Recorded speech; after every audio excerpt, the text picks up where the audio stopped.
waits forever. Over the mountains into the valley of the damned. But I can't seem to shake this feeling deep inside of me. Is it all true what people say? We just want to be like some other lay. They're the heroes of our time. Carrying out the storms of fucking lost and soul. But there is something you got wrong. Stop saying we sound like Dragon Force, okay? They used to be my favorite band. All my life I dreamed that I could write a song that's catchy too. So sad with things that I was done.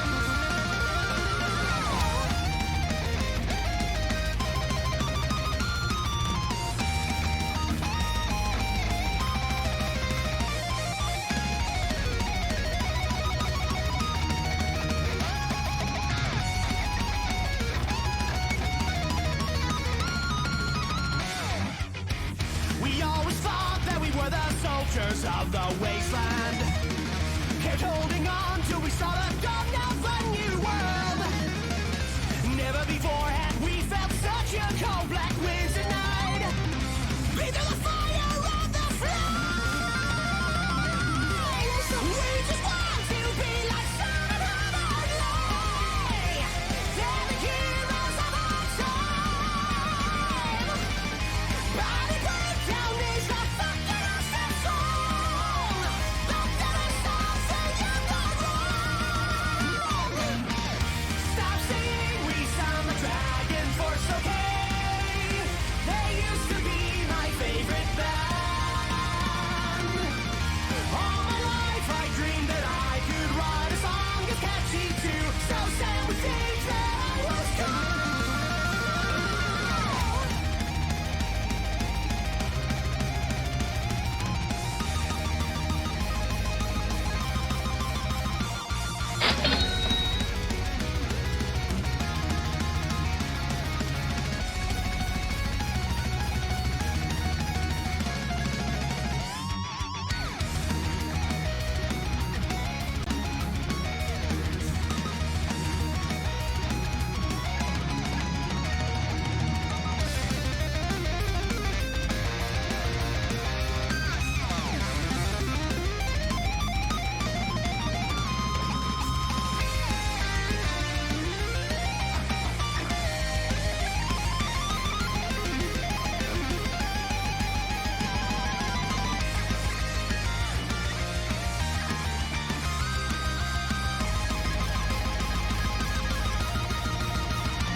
Stop saying we sound like Dragon Force, okay?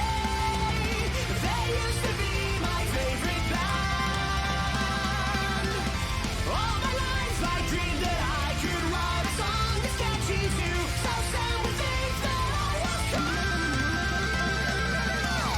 Keep saying we sound like Dragon Force, okay? They'll always be my favorite band. I just want to write the songs that make the people sing along and prove that all you cats are wrong.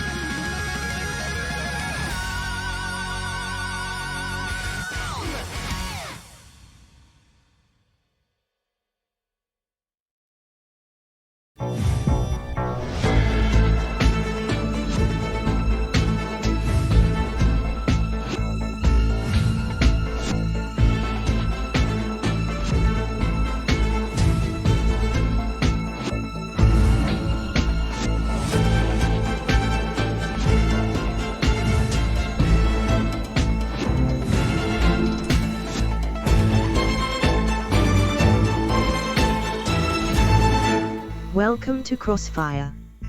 My name is Emily, and I will be monitoring this process. To begin, Please join the process room at hackbox.ca, using the room code displayed on your screen.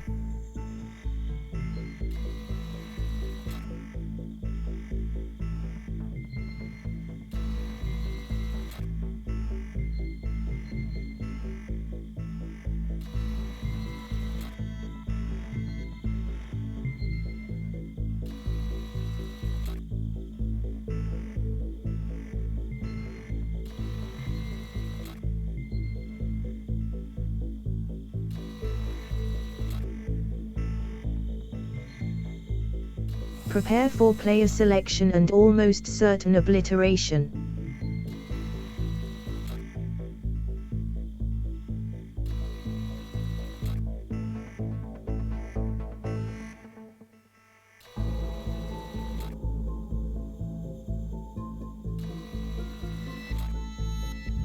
Denatamol is selected. Shapes is selected. A rune is selected. Matt the Ref is selected. Fets is selected. Stilgar is selected. Vertigo is selected. Riff is selected. Clivy is selected. Apodo is selected. Dave is selected. Nando is selected.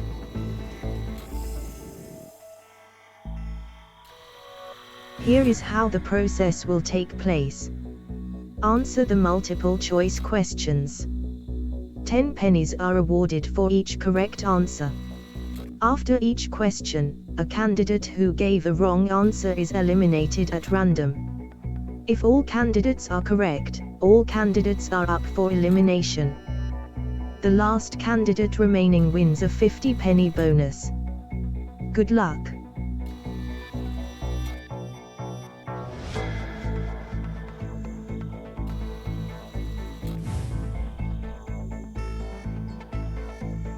Question number 1. 10 seconds. 5 seconds.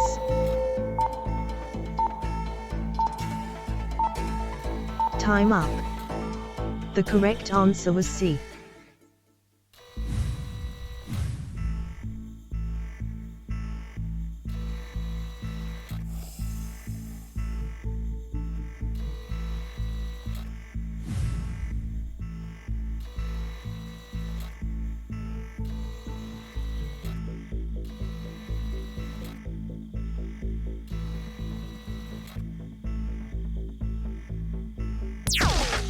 A moment's silence for Fets. Thank you for the respectful moment of silence.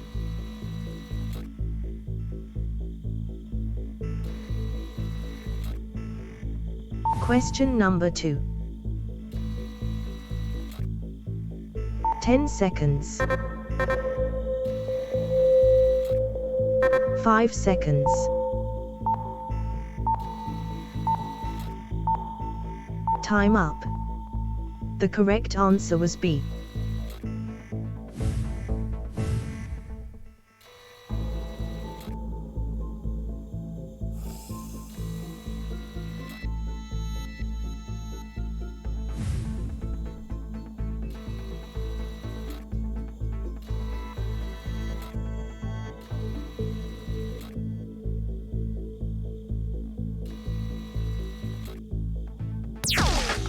It turns out safety mode was disengaged, Matt the Ref.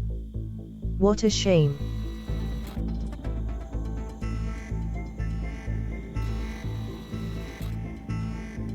Question number 3.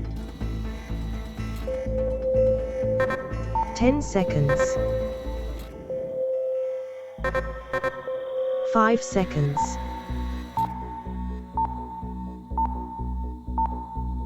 Time up. The correct answer was A.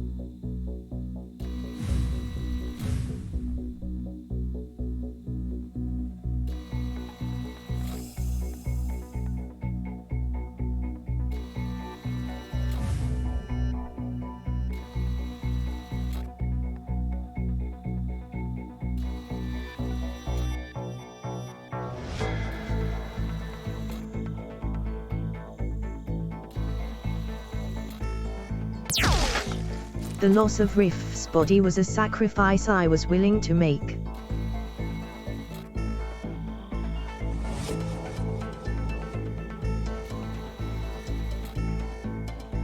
Question number 4.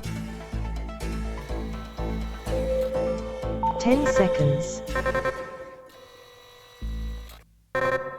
5 seconds.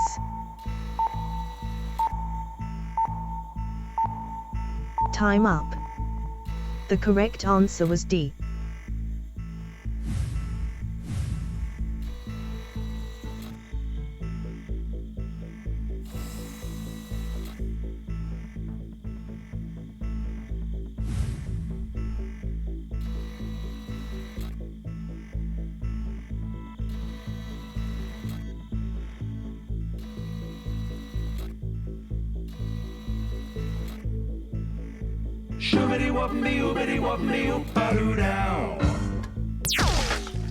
Stilgar has Holy been balls, destroyed. 31 months. You get less for murder.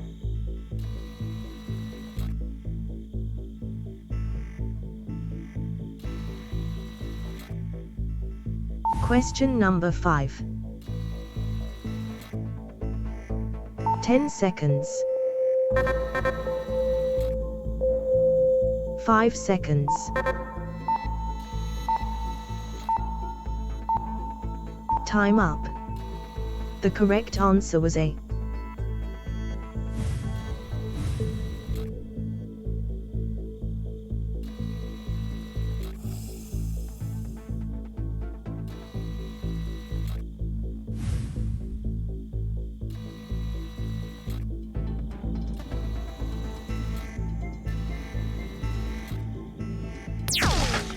Goodbye, Arun. It's nothing personal.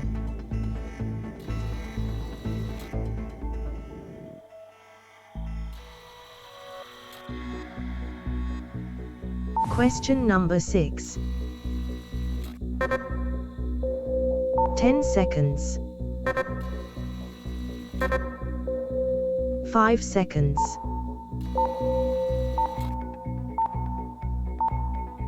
Time up. The correct answer was D.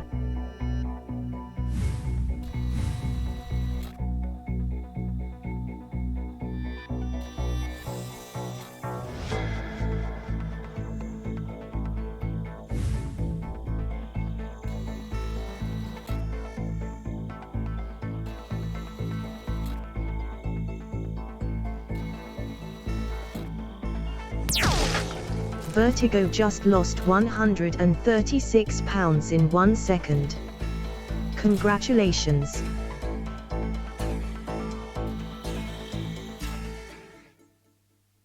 Question number 7. 10 seconds. 5 seconds.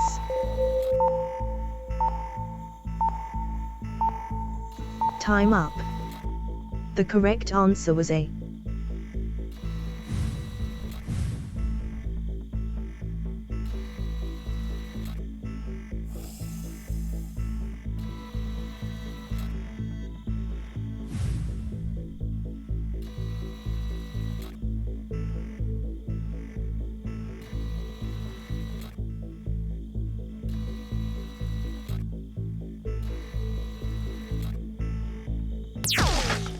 The ceiling is blue, the lasers are red.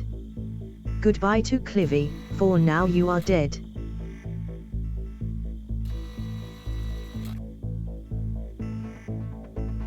Question number 8. 10 seconds. 5 seconds.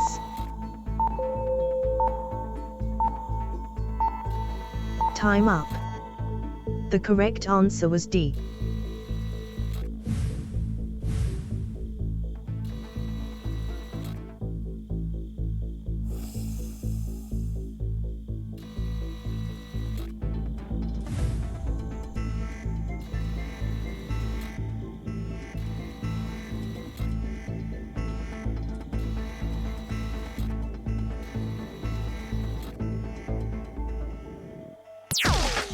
If you'd ever wondered what denatamol would look like if they were turned inside out, now you know.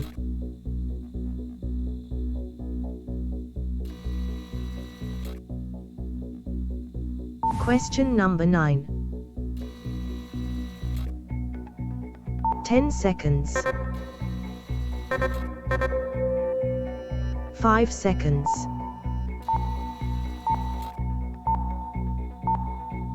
Time up. The correct answer was B.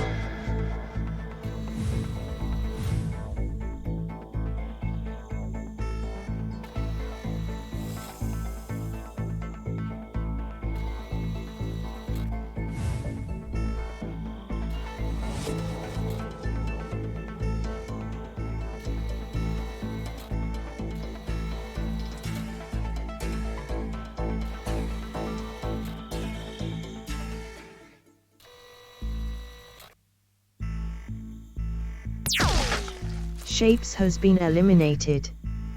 They will be missed.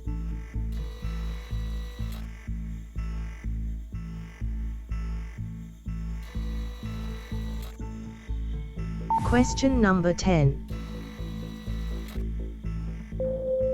10 seconds. 5 seconds.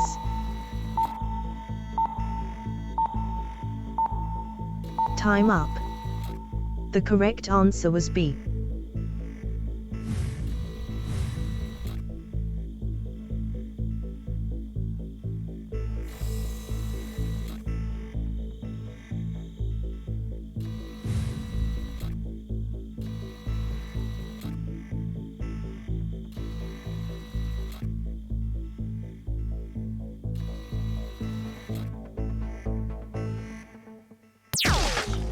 Thank you, Dave, for volunteering to test the targeting system. You will be pleased to know that it still works.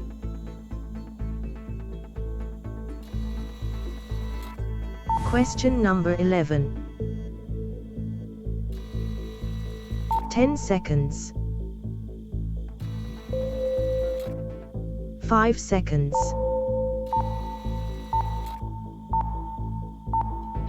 Time up. The correct answer was C.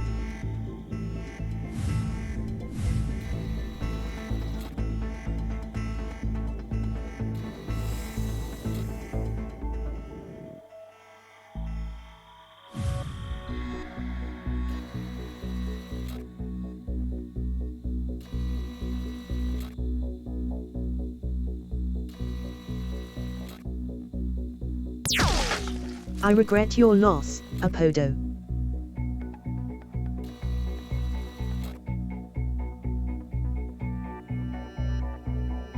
Congratulations to Nando, you have survived the process and are awarded 50 bonus pennies.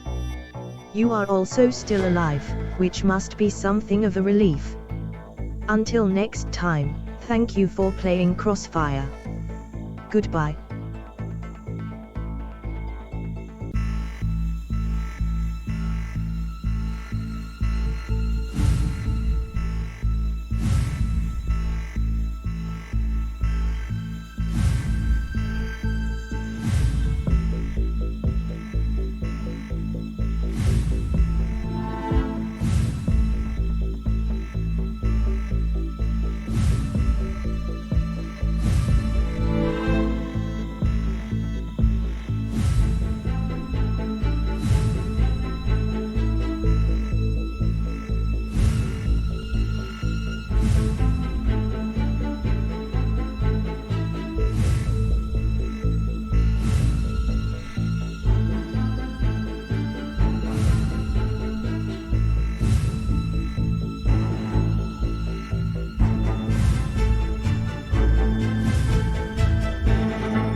Good evening, good evening, good evening, good evening, good evening, good evening, and welcome to Game Night tonight on Saturday, the 2nd of September. I hope you all are keeping well. Welcome to the stream.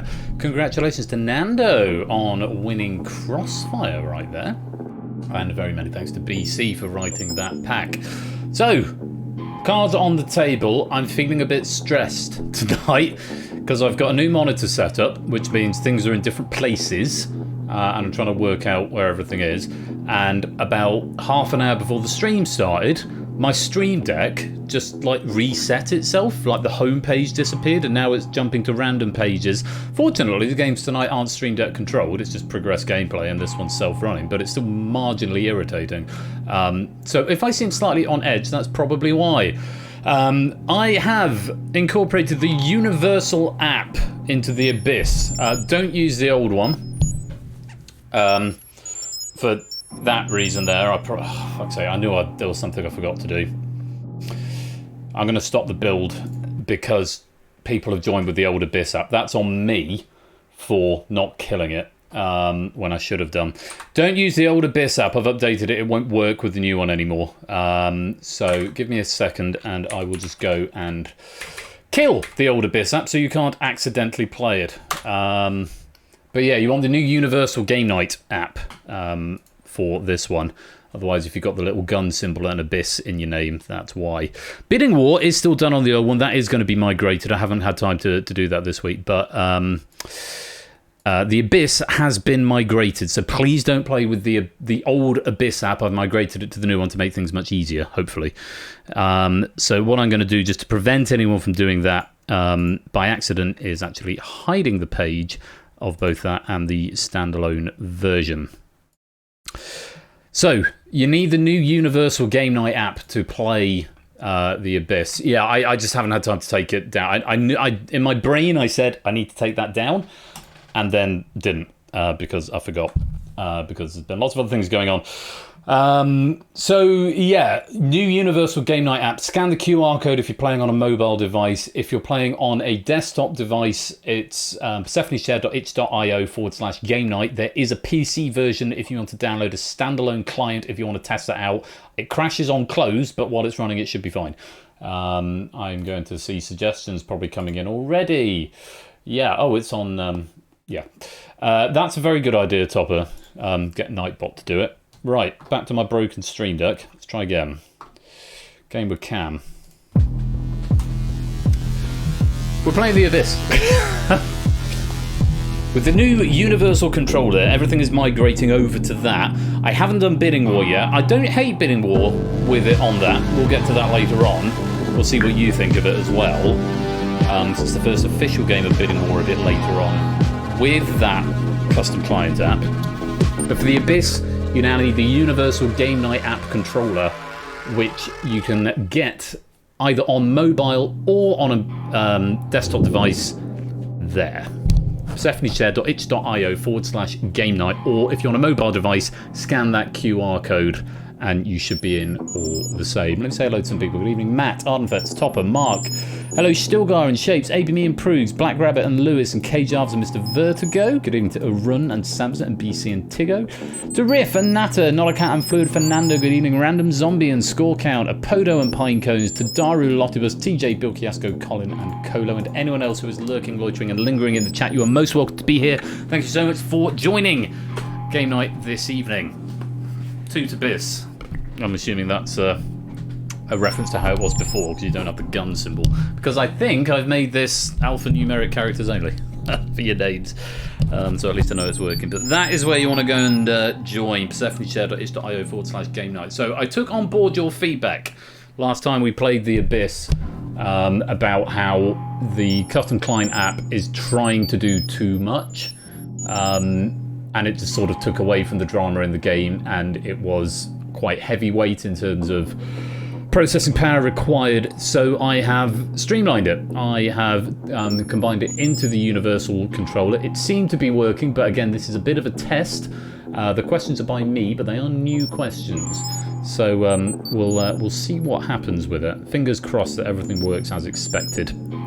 But that is the code right there. I made some other changes, some other bug fixes that cropped up last time from the redevelopment, including diluting the bloom somewhat, so it won't be quite as intense as it was last time. As I mentioned, I've got a new monitor set up, so I've now got two 4Ks either side and two ultra-wides in the middle, which is why the camera looks a bit higher than it perhaps was before, because before I had a horizontal monitor over there, now I've got a vertical monitor. I did have it above the top ultra wide, but it looked like a CCTV camera. It wasn't really working for me, so that's where it is for now. 23 players in so far. I'll give you a few minutes. This has been written by me, this pack of the Abyss, and proofed by Lewis, to whom I'm most grateful. Look forward to your feedback either on the new build of the Abyss, which, to be fair, should function exactly the same as how it did previously, because it is from a format point of view exactly the same. It's just the input device that is different. So keep your eye, if you're playing on a mobile device, hopefully it's less power consumption being taken up. If you're playing on a desktop device, hopefully you can make it small enough that you can still keep an eye on everything that's going on. It just keeps things out of the Twitch chat, and it gives you a distinct view of what the current question is at any given time. So hopefully that all makes sense. So yeah, I'm a bit stressed because, say, my stream deck just sharting just before the stream started means I can't control anything from that, which is I think I've become a little bit what's the word? I've become a bit too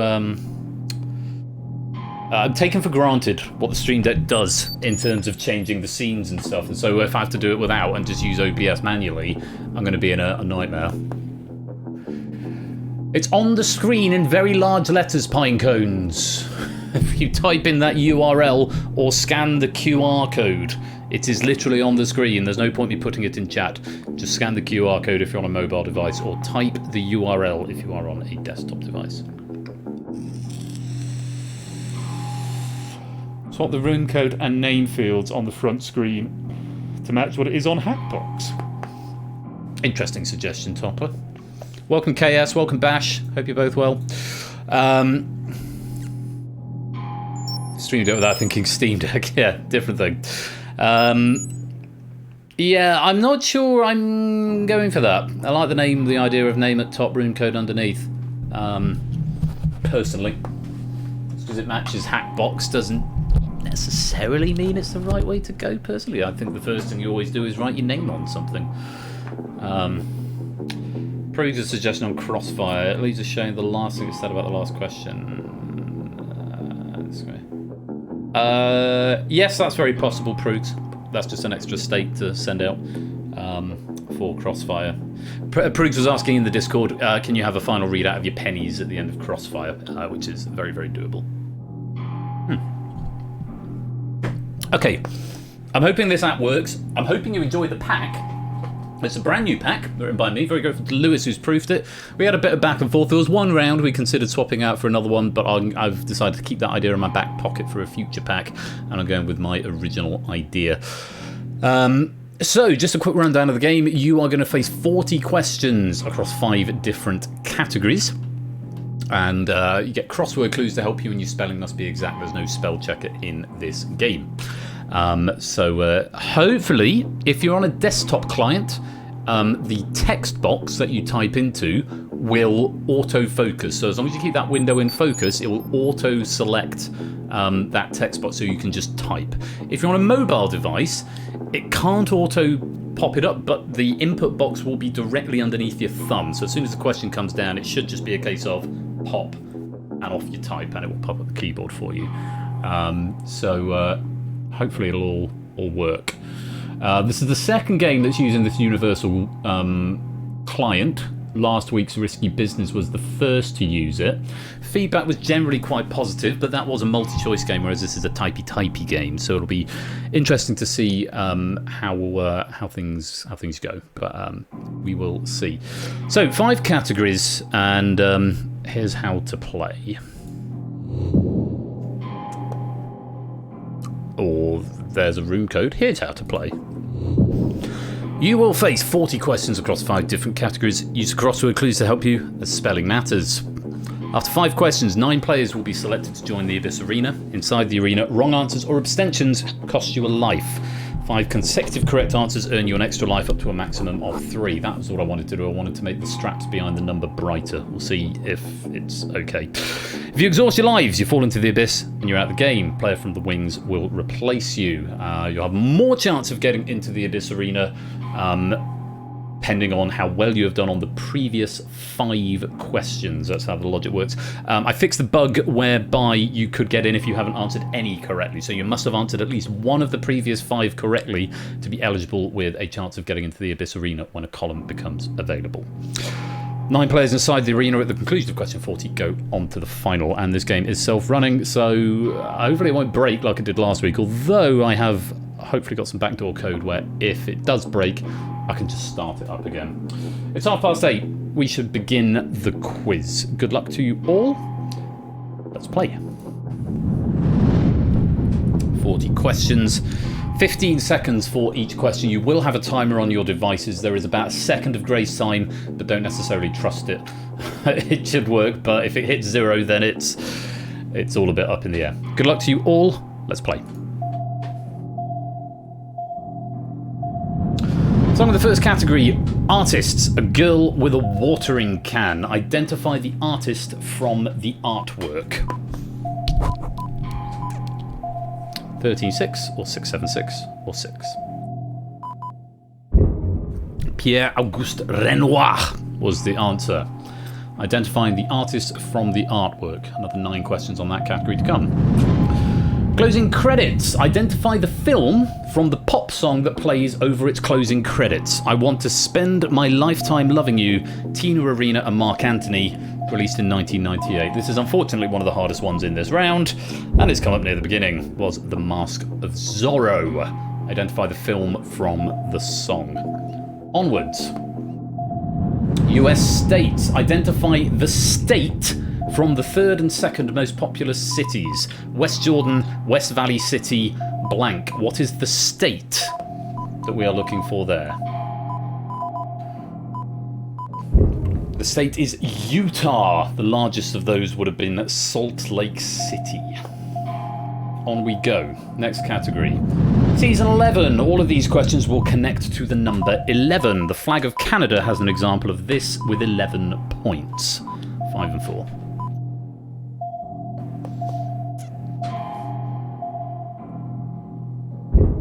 Maple Leaf is what we were after there. Most of us getting that.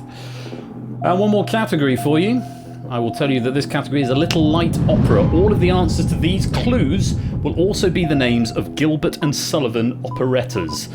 Traditionally Venetian oarsmen, 310 or 10.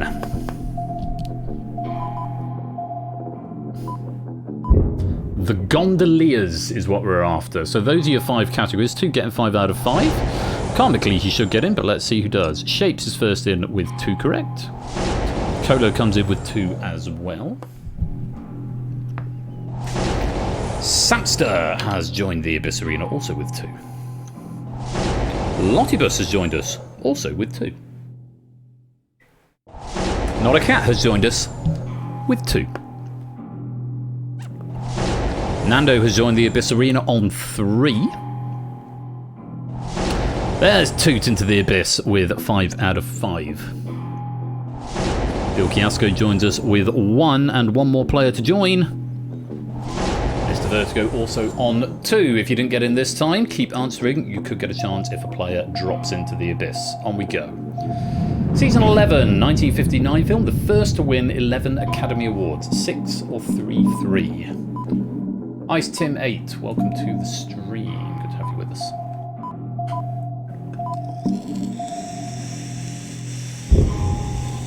Ben-Hur is what we wanted there. With or without the hyphen, with or without the space.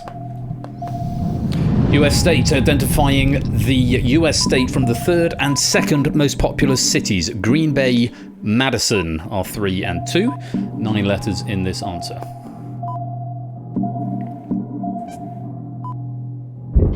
We're after Wisconsin there. Wisconsin, the largest city in Wisconsin would have been Milwaukee.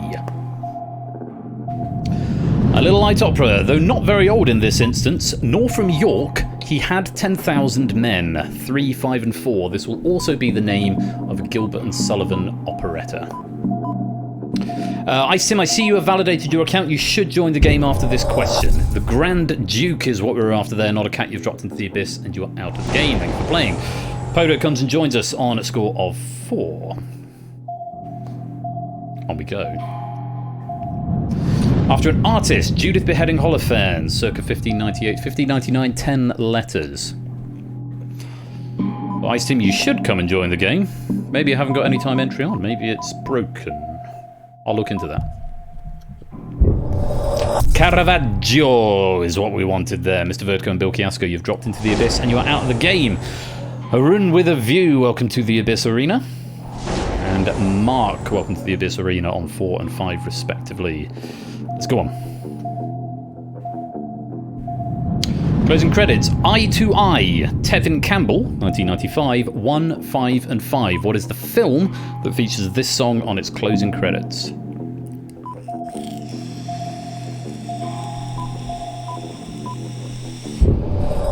It's a goofy movie. Colo and Lottibus, you've dropped into the abyss and you are out of the game. Thanks for playing.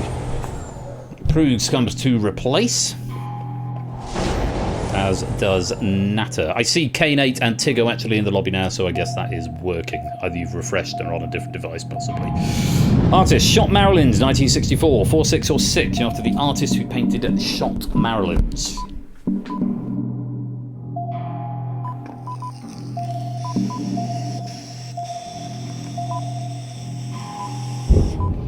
Andy Warhol is who we were after there.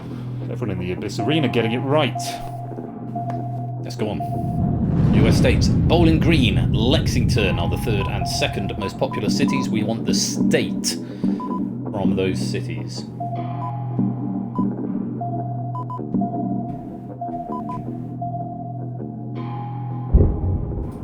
That would be Kentucky. Largest city there would, of course, be Louisville. Onwards. Picture of You, Boyzone, 1997. 43885 or 4 or 24. Which film featured this on its closing credits?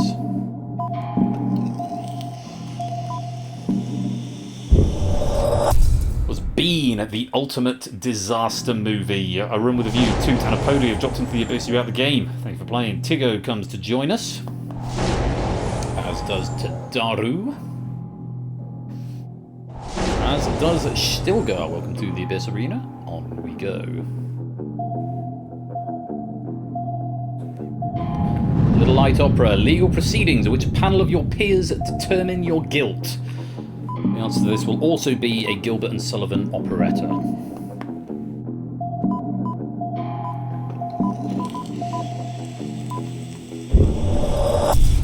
Trial by jury is what we wanted. Natter, Nando, and Sapsi have dropped into the abyss. You're out of the game. Thanks for playing. Apodo, welcome back to the Abyss Arena. Opsy, you're also into the Abyss Arena. And Fetz, welcome on into the Abyss Arena. Let's play on. 26 questions to go. Season 11, traditional bingo call for 11, 4 and 6, or 4.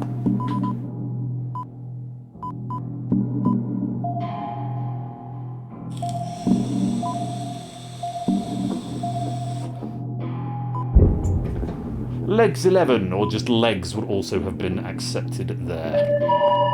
Shapes, that's 5 right in a row. You got yourself an extra life and back up to the top flight. Very well played. Next. Closing credits. We Belong Together. Randy Newman, 2010. 3, 5, and 1.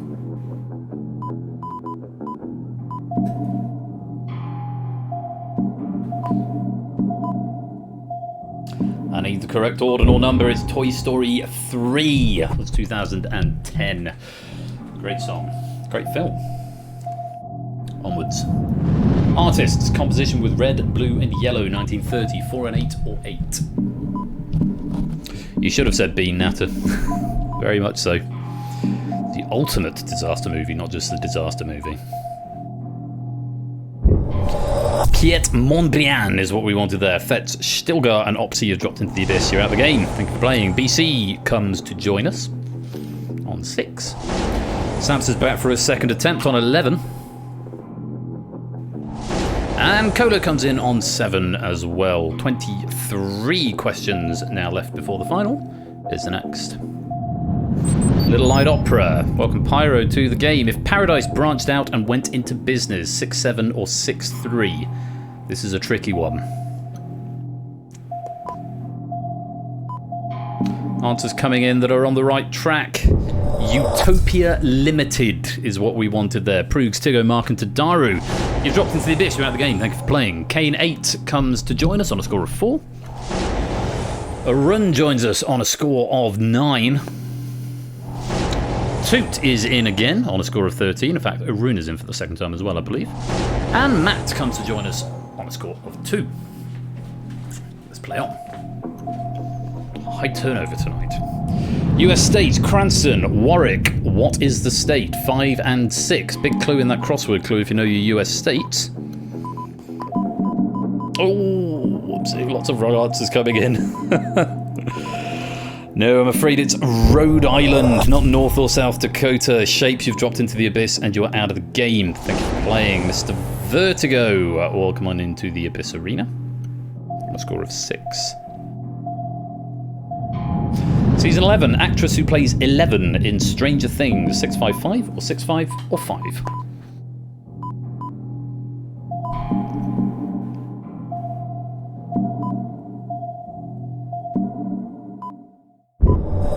Millie Bobby Brown. Brown on its own would have sufficed. Apodo and Colo, you've dropped into the abyss. You're out of the game. Thank you for playing.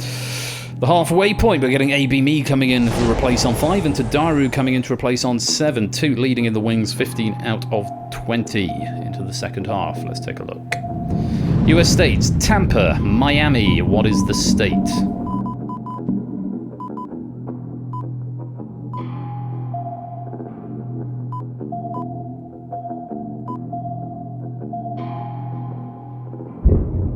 Florida is what we wanted on there, most of us getting that one right. On we go, Season 11, disgraced disciple who betrayed Jesus, leaving the total disciple count at 11, 5 and 8 or 5. Apodo, I see your comment in the Discord. I thought I had fixed that. Interesting that it is still persisting. Judas Iscariot is what we wanted there, to Daru losing a life. Spelling does count, I'm afraid, K-Jarves, in this game. Judas Iscariot would not have scanned. A Little Light Opera. The Conjurer.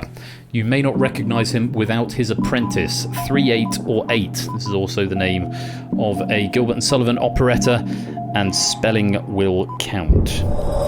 The Sorcerer, as in the Sorcerer's Apprentice. Samster, BC and Matt, you've dropped into the abyss. You're out of the game. Mark comes to replace on 16. Nat is back in for another go as well on 7. And Lottibus comes to attempt it on 9. Onwards. Closing credits. Lose Yourself by Eminem 2002. 1-4 or 5-4?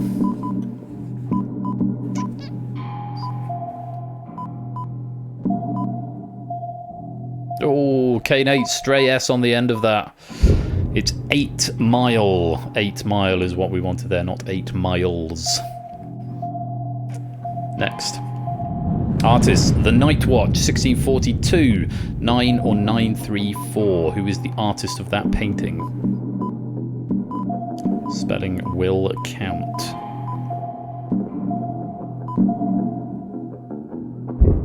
Rembrandt or Rembrandt van Rijk or something like that. My Dutch isn't the best. Next, artists again as we get to the next set of 5. The Starry Night, 1889, 734 or 34. Topper writing the same answer 2 consecutive questions. Wasn't right on the last question, Topper. It might be on this one.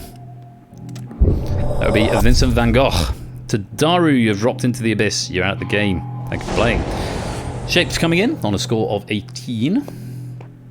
Let's see what happens with the next question. 13 to go. 14 to go even. US states, San Jose, San Diego. We're after the name of the state. It's got 10 letters.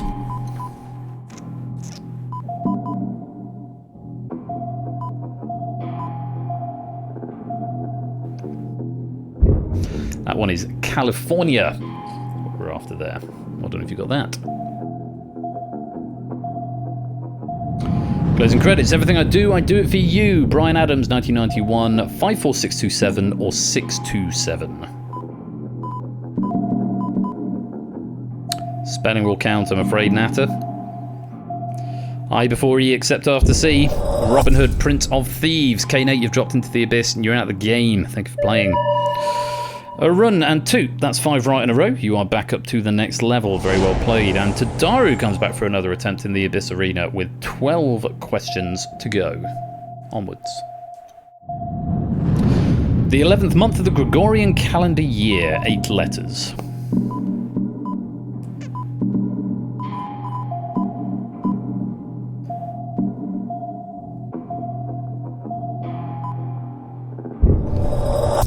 November. Natty, you've dropped into the abyss and you're out of the game. Thank you for playing. August is the 8th month.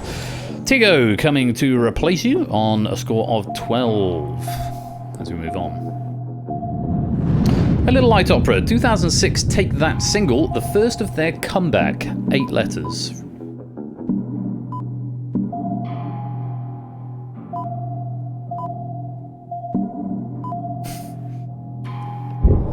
Patience was the answer, also the name of a GNS operetta. A.B. Me, you've dropped into the abyss, you're out of the game. Thank you for playing. Mr. Vertigo, that's 5 right in a row. You're back up to the middle level, well played. And Podo comes to join us on a score of 16. Let's go on. US states, Birmingham, Montgomery. What is the state?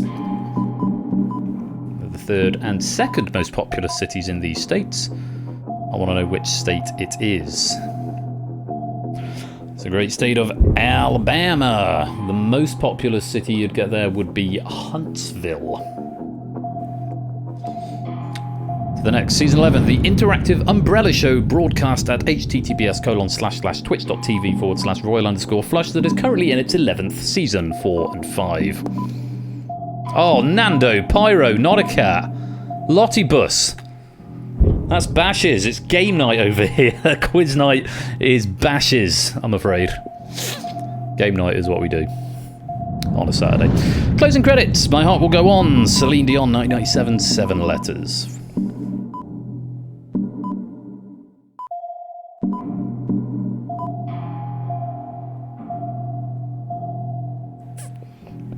Nice to see a sea of green there. It's, of course, Titanic. Every night in my dreams, and so on. A Little Light Opera, Brigands in Cornwall, 3728 or 728. Brigands in Cornwall, also the name of a GNS opera. This one is not going to be Van Gogh, Topper, I can assure you. It's the Pirates of Penzance, Mr. Vertigo, and Tadaru, you've dropped into the abyss and you're out of the game. Thank you for playing. Nato, welcome on in for another attempt, currently on 14. And Fet's joining us on 15. Let's go on. Artist, Mona Lisa, circa 1503 to 1506, 825 or 25. Yes, there is Topper, it's just not very clear. Look at the bars behind Mark. I did say at the start of the stream I wanted to make them clearer and didn't get around to it. But there is a set of bars behind the numbers that goes green. I need to make them brighter. Leonardo da Vinci is, of course, the answer. Mark, and a run with a view. That's 5 right in a row. You've got an extra life, and you're both back up to the middle with 5 questions to go. A Little Light Opera, Bodyguard of a British Monarch, 36235 or 6235.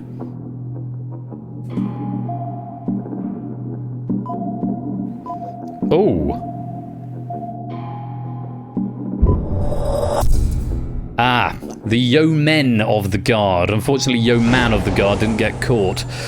So I'm afraid Lotibus, you dropped into the abyss and you're out of the game. Nando coming to replace you. Yeomen of the Guard. It was also a GNS operetta. Closing credits, back in time. Huey Lewis in the News, 1985, 4236. Yeah, Yeoman of the Guard wasn't accepted. Because that's not the name of the operetta, it's Yeomen, you need an E. On reflection, I probably should have accepted Yeoman of the Guard. That was, of course, Back to the Future. Yeah, it proves you typed Yeoman of the Guard. You didn't, you put Yeoman. That's what it said on my console anyway. Season 11, on the 11th day of Christmas, my true love gave to me 11 of these. 6, 6, or 6?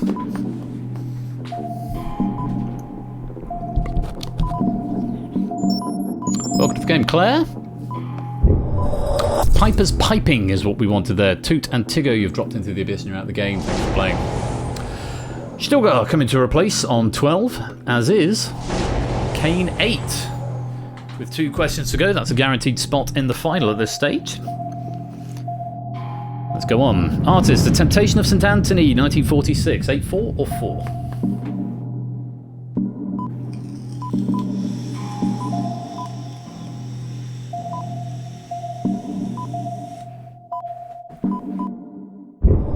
Salvador Dali, Natter in Shapes, you've dropped into the abyss. You are out of the game. Thanks for playing. Oh, good spot, ABME. I must update that.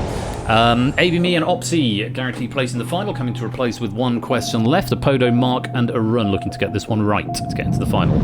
US states, Dallas, San Antonio. What is the state?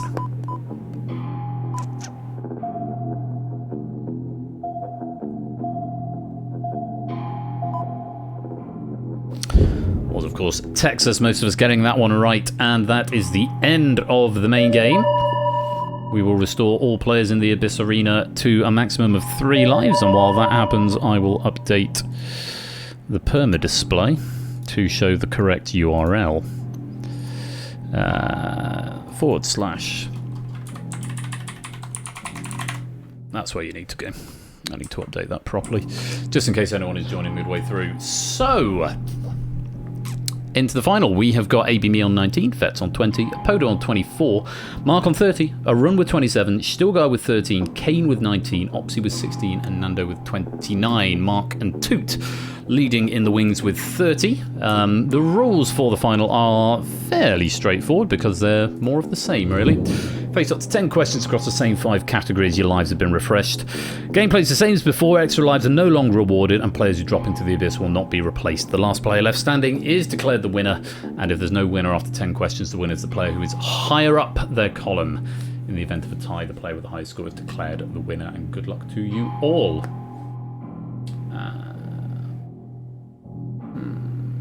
Interesting, some gremlins in the app. Okay, time for the final 10 questions of the game. If we get to see all 10, good luck. Here is the first. Random order for these questions as well.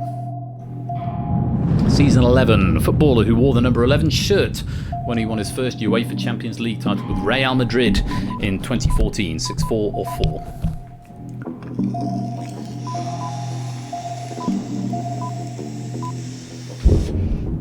Gareth Bale. Those players in the Abyss Arena losing a life there. Arun and Nando still on the top flight. Next. After the artist who painted Nighthawks in 1942, 6, 6 or 6?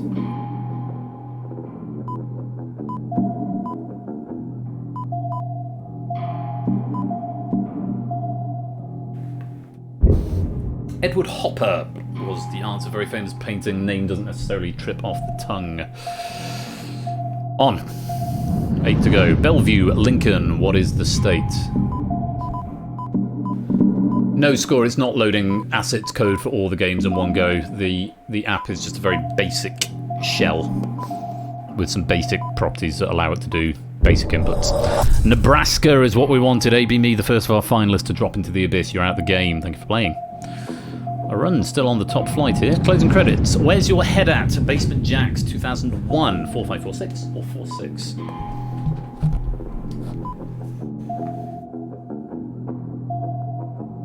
I disagree with you, Colo, for reasons I'll explain when the game finishes. Lara Croft Tomb Raider also accepted Tomb Raider on its own. Fet to Podo, Stilgar and Opsy, you've dropped into the abyss and you're out the game. Thank you for playing. Little Light Opera, pick up Styx game originating in Europe, 3, 6 or 6. Also the name of a GNS operetta.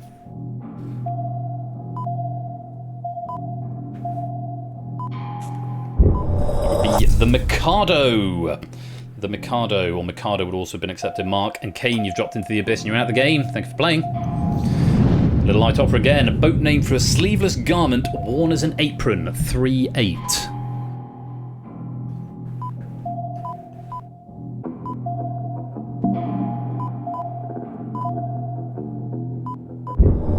That would be HMS Pinafore, and a run you've dropped into the abyss and are out of the game. And we've got one player left, which means it's game over. Nando, you have survived the abyss. So, beefed up the difficulty of the questions a little bit. We've still got 2 players with 34 out of 45, which is pretty good going, but good to ramp the difficulty. We've had a lot of 39s out of 40 in that game. But yeah, second win of the night for Nando. Seems to be your evening. Bloody madness. I don't know about that. I'm a bit shocked. Claire, welcome to the stream. Great to have you with us. Hope you're keeping well. Anyway, judging by the fact that the Discord is not quite a single page of suggestions, I'm going to take that as a positive thing. Most of those I've addressed as they've come in. Cola, your suggestion about the gameplay is an interesting one, because I sort of took the decision to shuffle the order, and I don't want to just chuck all the easy ones at the beginning, because the first 9 players brought into the abyss are determined at random by how many they got right. So I think it's good that there's a random spread of difficulty at the beginning, because otherwise you put in all these questions, you're going to have lots of 5s and 4s at the beginning because they're the easiest questions of the lot, which arguably makes it more random. You could make the case that that actually makes it better. I don't know. But that was my thought on it and why I didn't do that. It's perfectly possible to do that, just to take the first question from each pack and throw it and, you know, force that to go first. But I'm in 2 minds about it. I am in 2 minds about it. I don't necessarily think it's a game that requires a gradient because of the random nature of who gets drawn into the Abyss arena. Interesting to hear the feedback on the apps. Thank you for the kind words there, Podo. End up with all the different ones at the end, which, yeah, I agree with Shapes. If you end up doing that, if you force the order so much, I mean, you could just force the first 5 and make the rest random. We've already taken the decision amongst the writers to make the final 2 questions, which are delineated separately on the writing template, don't make those the hardest. I generally make those 7 and 8, and I include 9 and 10 in the pack.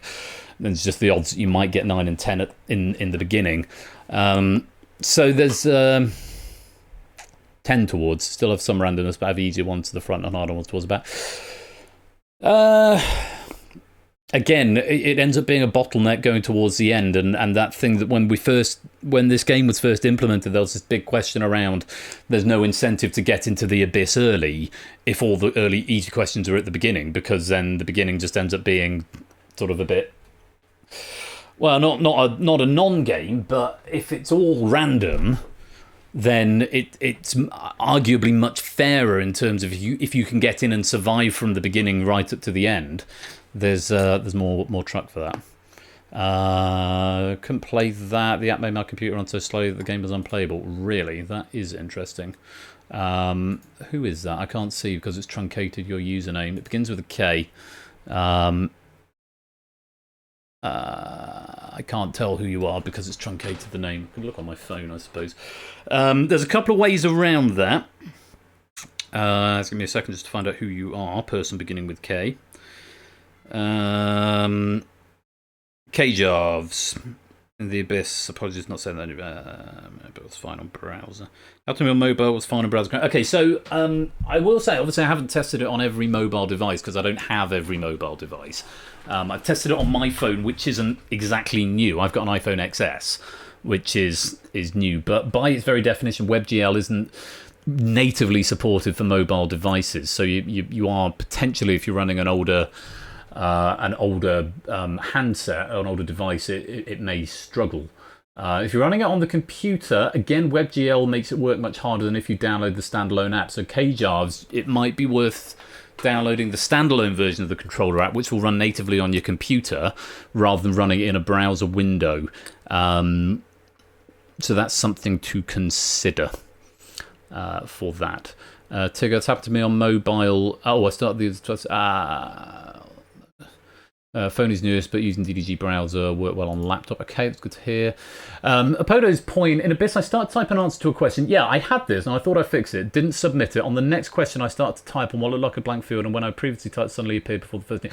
Okay, so that might be a bug in the controller. I might need to clear the control, the input field when a new payload is sent down. So yeah, that might just be a bug, Apodo. I thought I'd fixed it, but I was missing an event association. But that might just be an oversight if you start typing something but don't submit it. I think that's probably a bug. It's not that sort of game, Pinecones. It's not a multiple choice game. Okay, Jarvis, so I scored 9. Okay, fine. I would suggest trying the standalone client app, would be my suggestion on that. Yeah. It's a different app. The Bidding War, the next game, has got a bespoke app. It's still using the same bespoke app as last time. There is also a PC version available of it for a standalone if you want to download that to see if that runs a bit better. This app is a bit more heavyweight, so if you were struggling with that one, you're probably going to struggle with this next one as well. So I'd suggest downloading the standalone version just to see. TJ, I'd rather have done it on Persephone's bot. That's not an enormously helpful comment, considering I've said I'm moving away from doing Twitch chat for all the reasons that I listed, but then didn't really actually share with anyone other than Ash, I think. No, I'm moving away from answering in stream chat for any number of reasons. It seemed... Okay, let me roll the credits, and then I'm going to go to the camera, and I will say what I wrote down but didn't share with you about the reasons I'm moving away from it. I'll roll the credits. Thank you again to Lewis for proofing that for me. I hope you enjoyed the questions. And well done to Nando. You have survived the abyss.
What the fuck is happening with this stream deck? I have no idea. I'm going to have to completely redo all my profiles, and that's going to be an hour of my life I'm not getting back. But okay, just before we go on to the next game, Colo sent me a message in the admin chat about the beginning of that as trying to figure out what to do. A lot of that, to be fair, could be on me and not making the categories clear enough. There's maybe an argument to actually display the categories and explain them before the game starts. I do take your point about putting an easier question towards the beginning just to make sure everything can be explained at the start if the categories aren't necessarily clear enough. Okay, so what I was going to say, just on moving away from Twitch chat, and I wrote all of this down and was going to do a big sort of wall of text, and then I sent it to Ash, and we sort of talked about it a bit after a couple of weeks ago, and I decided not to post it all out, but it did feel slightly better to write it all down. Here's my thinking on this. Twitch Lib and Whisper to the Bot to Answer was a really good way of getting this whole thing off the ground. And credit where it's due, kudos to Ash, who first had the idea of doing something like this, and then I slightly jumped on his coattails and just sort of ran with it from there. And it was a really easy, relatively out of the box way of making it work. However, we've been doing it for so long, sort of 4 years plus, that I think there's an element of people just sort of take for granted that this is the only way or the best way of answering questions, and look at it slightly with rose-tinted glasses. And that actually it leaves a lot to be desired for any number of reasons, of which I will name off the top of my head just a couple of them. Number one, the latency problem means that you are not watching the screen in real time, and the only way of getting the question in real time is to watch the tiny chat, which continues to scroll as people chat, which is not an ideal way of quizzing. That's number one. Number two, you've got the problem with whispering to the wrong window, which to this day continues to happen with people who are regular people here, and I'm not calling anyone out here, and I'm not saying that that's bad and you shouldn't ever do that, because of course mistakes happen. But it's part and parcel of the problem that you've got two very similar windows next to each other, and occasionally you're going to write in the wrong box, which somewhat ruins the experience for everyone. Number three, for all the cries of wanting things to be mobile compatible, Twitch whispering is not really mobile compatible. When we boil it down to the main thing, I remember in the early days there's a command for how to whisper to Persephone's Twitch bot. You try and doing that in a speed game, like in something like this or in Cryptex, and you're just going to end up making a mess of it if you're on a mobile. So again, Twitch Lib is not fundamentally mobile compatible in a meaningful way when you're against the clock and under pressure. So that's just three off the top of my head. I had about 6 or 7 reasons as to why it wasn't, the way, it's not the best way of quizzing. But we've done it for so long that I think people have maybe taken it for granted. And so anything that comes in that is slightly different, I don't like this because it's new and different. Actually, if you look at things objectively, are better ways of doing it. I am not saying that the app at the moment is perfect. And Hackbox is another example. The reason I did the app is because there were limitations on Hackbox that I wasn't... I am not, I suppose, competent, I suppose is the word. My understanding of Vue and JS is not strong enough that I can make the changes that I would want to make to Hackbox to make it everything that I want it to be. So I took this other approach and I'm trialing it out. And to me, it fixes the issues that Hackbox has, whilst potentially bringing up some of its own. Now, I have tried to mitigate some of those issues by making it a PC standalone build, making it desktop compatible and mobile compatible as best I can. There are still going to be problems with it, but if I say, let's just throw it all in the bin and let's just stick with Twitch chat and doing what we know, then nothing ever changes, nothing ever develops, and we're doing it in an old way, which isn't necessarily the best way of doing it. The app has other advantages. At the moment, it's just a basic thing with multi-choice, simple answer, multi-select, and it's got a timer element on it. But it has got the capacity to do a lot more. So it's sort of a... It's still, I guess, in a bit of a prototype stage at the moment, and it's teething troubles and trying to make things work as best as it can for as many people as possible as best it can. And I'm hoping I'm going some way towards addressing that by making a standalone build, making it mobile compatible, making it desktop compatible as well. I do concede it is not perfect, but that would be the idea, Chaos. Get a Linux build or a Mac build so that once everything is saturated. And I can't speak to the rest of the tangential community in terms in TopperStream and AsherStream and others saying that this is the way to go, because it's it's bespoke towards my own template, and the guys are welcome to use it if they want to have a chat with me, but it would probably mean modifying their own templates, which is probably not the best way to operate it. So it's more of a thing for me. No score, the interim solution is not to run both methods. I fundamentally disagree with that, because that is just saying, well, why bother with it? Just stick with what you're doing. Just giving people all of the choice. And no, I don't agree that is a solution at all, running both of them side by side, because it's masses of extra implementation stuff at my end, and which I just don't have the time to do and maintain. It's more things that can go wrong, and it's sort of like... There's a part of me that thinks I want to continue doing it this way because I like it this way, despite the fact that we're moving on from that. I don't agree that running them side by side is the best way to do it. And moreover, it is not something I am prepared to do at this end. Now, if I'm having a bit of a blaze here, and I've gone off on one because I'd said I was stressed at the beginning, and I'm hoping I can calm down and go and have a drink in a minute. But if that is enough, if trying new things and moving away from methods which I think are archaic and not fit for purpose, considering the tools we've got at our disposal now, if that is enough for people to say, you know what, it's not for me anymore, I don't want to play anymore because of X, Y, and Z, that's kind of your choice to make. And you know, that's sort of my view on it, really. And I think people who do want to come and make it work, and people who do want to come and play quiz, I think if you give it time and if you get used to it and you help to support the development of it with useful comments, useful feedback to me that I can implement, then I think you'll actually find it's a much better system and it will end up working better, all you know, on the whole. I do concede it's not perfect. I'm not trying to put myself up as some paragon of this is the apex of what you should do. So, you know, it's still work in progress. But when I hear, it just triggers me slightly when I hear things like just run both side by side, as if that's just something I can shit out in 5 minutes, you know, on a summary review of the code. It's not. It takes time. It takes graft. It's hard work and it takes effort around everything else that I've, you know, is going on in my life, like work and, you know, gigs and church stuff and family and things. So when I find the time to do this, I want to make steps forward, not have to try and maintain every single possible. Because as soon as you go down that road, it's like, well, just make Hackbox available and just give people as much choice as they want to do it. And I'm not up for that. So yeah. So 3 reasons off the top of my head why I'm moving away from why I have done this, why I am going down this road, and a reason why I'm not going to do stuff side by side. Either, and this is just, and if you don't like this opinion, then that's fine. But either, you know, give me suggestions that I can work with that are practical, that help forward it, or don't. Basically, is sort of where I'm at with it.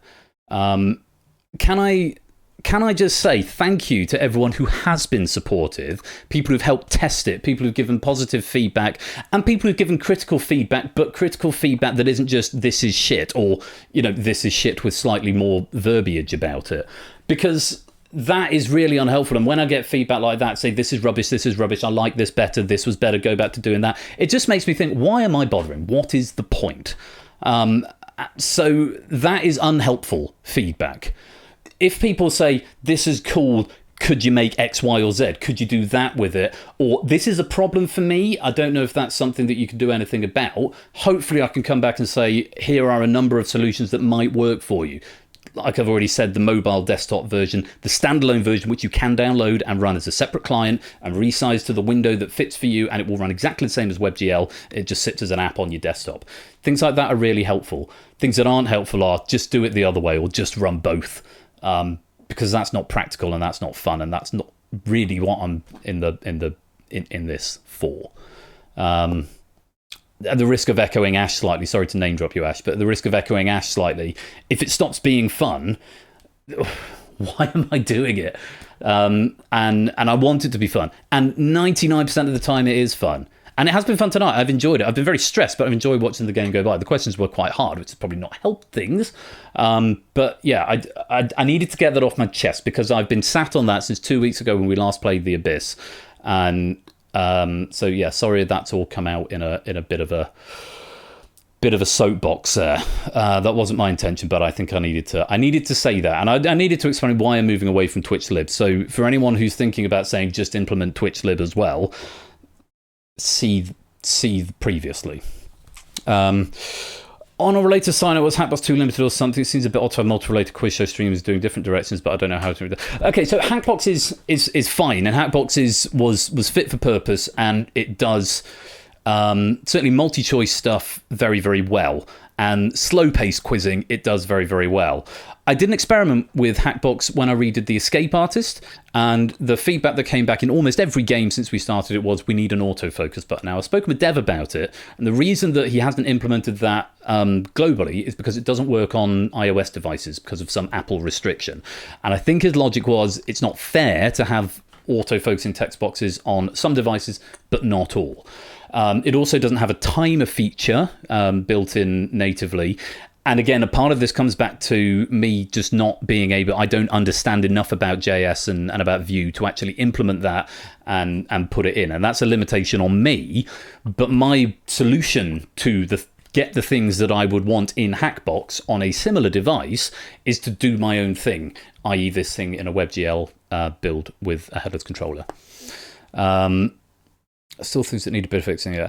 And that's absolutely fair, not a cap. There certainly are things that still need fixing, and there's going to be problems because it's only the second time this has been played, and the last one was on Risky Business, which was an entirely multi-choice game, and it was with a lower audience count, and it was last week. So, there's things that are going to need fixing with it, and I would appreciate people giving me the feedback saying, this didn't work for me from a technical point of view. I mean, if something is lagging or if something didn't update properly or if, that's a technical thing. Those are things I can fix. More sort of abstract problems I can't necessarily do. Like if it's making your computer run slower, I can't directly do anything about that. But what I can do is say, try the desktop standalone version, see if that makes things run any better. I've said enough. I need to go get another drink. I need to put some adverts on, and I need to get the next game ready. We're going to be playing Bidding War after the break. The first official pack of the new Bidding War rebuild, I suppose. To Amantis, welcome to the stream. And these questions have been written by Lingomaniac and proofed by me. I think this is quite a hard pack. I will let you guys be the judge of it. But brand new build of Bidding War. This one does use its own Bidding War app. The link will be on the welcome page if you want to get there early. persephoneschair.itch.io/Bidding War. If you want the standalone PC client, it's persephoneschair.itch.io/Bidding War PC, I think. .itch.io/Bidding War. That one for the WebGL. That one. Yes, we did, Lingomaniac. Welcome to the stream. Your pack is coming up after the break. I think those are the links there. Bidding War and Bidding War PC. Yes, they are. So if you want to download the standalone version of the client for Bidding War, you could do that at the PC link there. If you want to play it in a WebGL build, that's fine as well. That's the top link. But get them ready. That is the link you will need for Bidding War, which is coming up after the break. Thank you for listening to me. I'm going to get another drink. Go stretch your legs. I'll play some adverts. We won't start the next game without you, but there'll be about 2 minutes of ads if you're not subscribed. Don't touch that dial. We'll be right back.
Welcome back to the second part of this evening's game night, where it's time to go to Bidding war.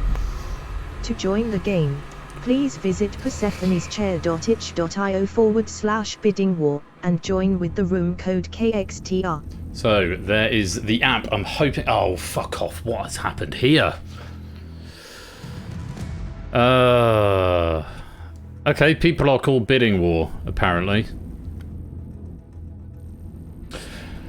Impromptu dev stream! I thought I fixed this. Can't have everyone called bidding war. The app will be fine. I'm not going to need to re-upload the app. I've done something in here where I've not updated the library. Fuck. I was hoping this was going to chill me out. Right, hang on a minute. What the fuck am I looking for? It's not that. Game. Operator, host manager, that's what I'm after. Yeah, I know why this is actually. It's because of... Oh shit, let's not put that in there. Right, what's happening when you join? Okay, that's a really unhelpful size there. Let's pop you there.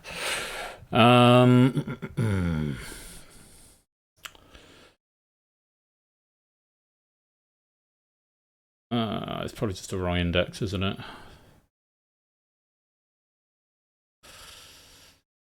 Yes. That's why. Twat! How the fuck have I managed to make that happen? You know what? It doesn't matter. Let's enjoy the titles again. Yeah, I know, right, Topper. Shall we try again? Pretend that didn't happen.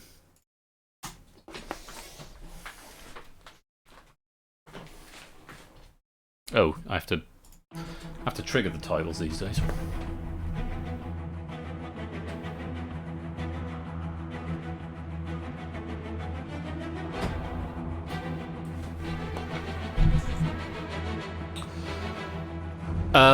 It'll be a new room code, Apodo, yes, so you will need to refresh the app. Sorry, that's my bad. I'm a little bit amazed that's managed to get through. Hopefully that'll fix it. If not, then we're just going to rock on. Welcome back to the second part of this evening's game night, where it's time to go to war. To join the game, please visit persephoneschair.itch.io/bidding war and join with the room code RWQC. That's better. Jay Pawson, Erin Stockdale, Dragon, Pyro Pygmy, welcome to the stream. Great to have you here. Right, I'm going to get another drink because it's that sort of night. Can I, just before I do, on the one hand, I'm sorry I had a rant just before the break. I think I just saw there was one thing in the chat that just triggered me, and I needed to let rip, as it were. So, apologies that came out in a rather more abrasive fashion than I would have perhaps liked it, but at the same time, the sentiments of what I was saying are still there. So, yeah, apologies for the rant, but please take on board what I said. I'm going to get another drink. I might go get another bottle. It might be an entire bottle in the office sort of night. Join the game.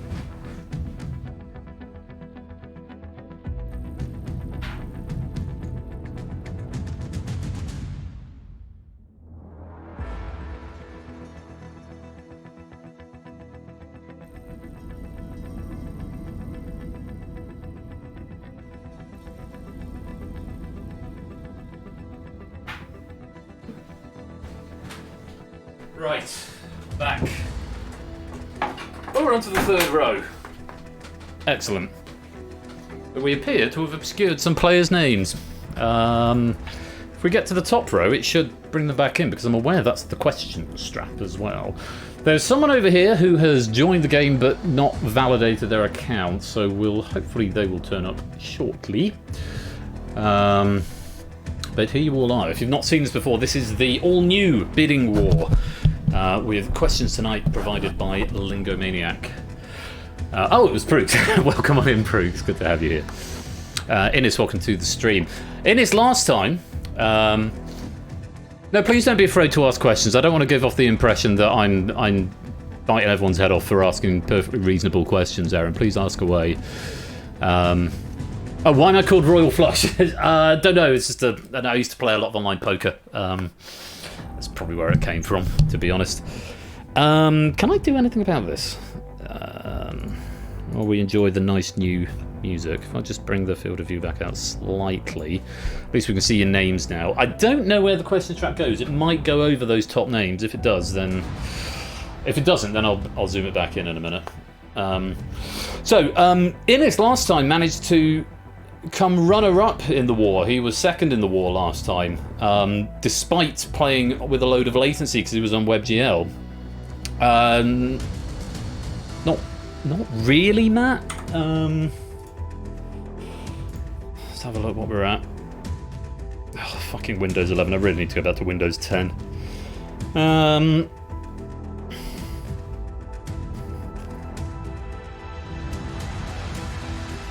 Marginally.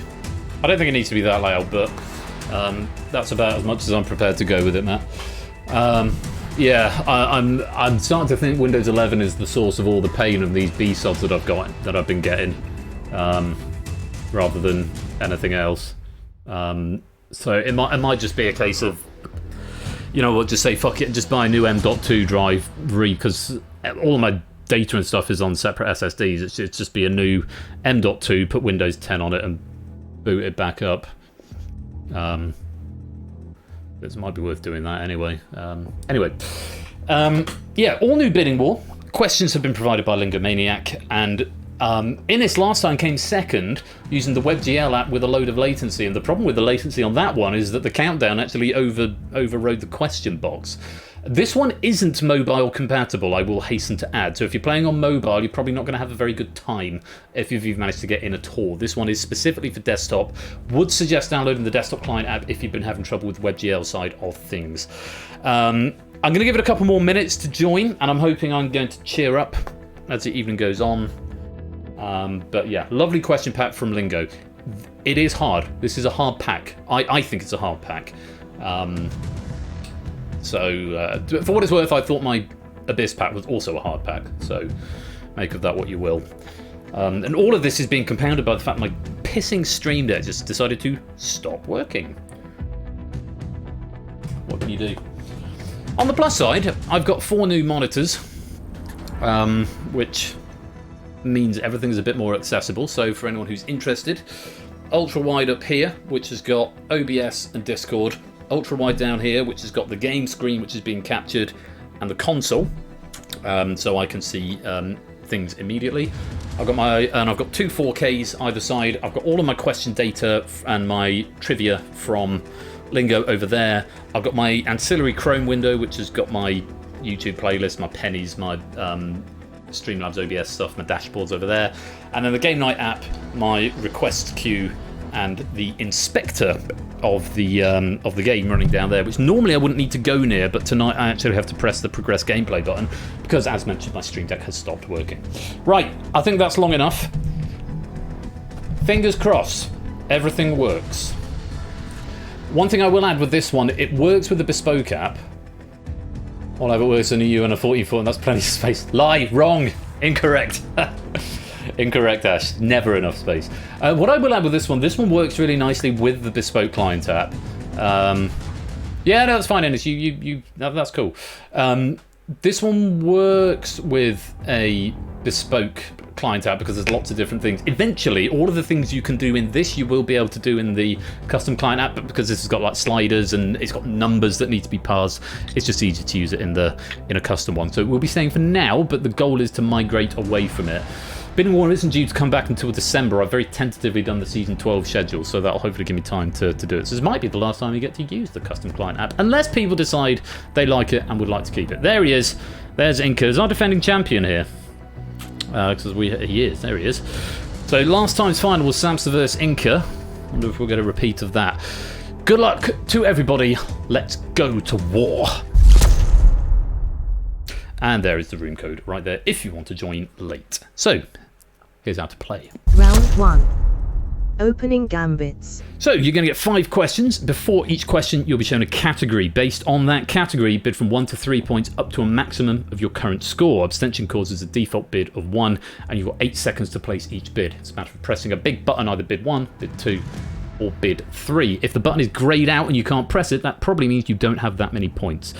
Answer right, you get your bid. Answer wrong or abstain, you lose your bid. 15 seconds for each one.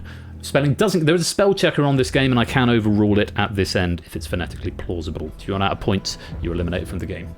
5 questions then. Best of luck. Oh, I'm up there now. I must have added that in. Hello, I'm now in the corner. Slightly wider, but it's because I haven't started running recently. Good luck, everyone. Here is the first category. Get ready for the category.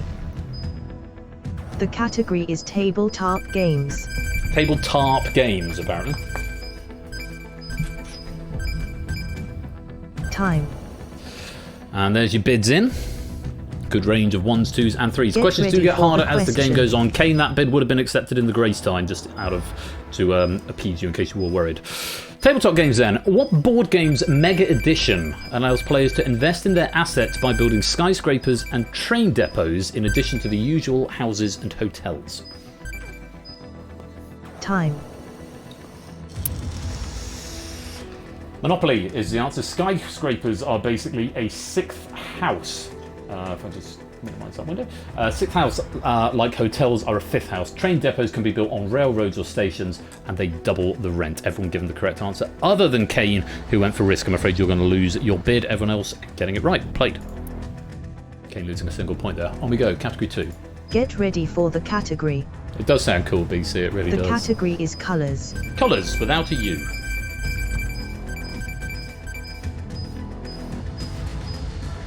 Time. A good range of 1s to 3s again. And the question. Get ready for the question. Traditionally, the 1 and 4 sides of mahjong dice have pips of what colour?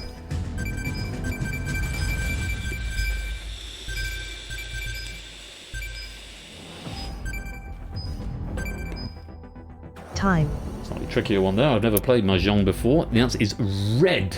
Red is considered in many Asian cultures to be lucky. One story behind the red 4 is that a Chinese emperor was able to clutch out a victory in a dice game by rolling 3 4s, and he ordered 4s to be painted red in honour of said victory.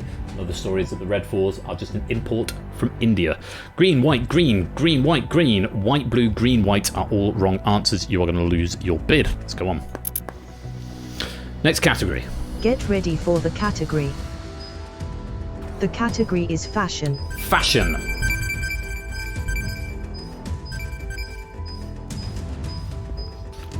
Time. The speed with which the majority of these are coming in does give me some confidence. Get ready for the If you're getting some question. latency, desktop app is a recommendation. A question on fashion. In 2015, Roman Originals helped raise over £2,700 for comic relief by auctioning off a one-of-a-kind white and gold variant of what article of clothing?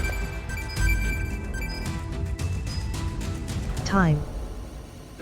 That would have been the famous dress. The winning bid was £1,356. Roman Originals matched that amount with the donation of their own. The original dress is officially blue and black. According to the manufacturers, it was also available in red, pink and ivory, all with black lace. Black lace. Clap your hands. Sorry, niche 1990s joke there. Coat, toga, t-shirt, toga, no answer. Oh god, I don't know. No answer. Red nose, jumper, corset, hat and nose, I'm afraid, are all incorrect answers. Cannot be accepted. And you're going to lose your bid. No one being eliminated just yet. I really must debug the scores in order as we go to question category number 4. Was it Get 80s? ready for Good the lord. category. I remember it from 90s primary The school category discos. is anime. Anime.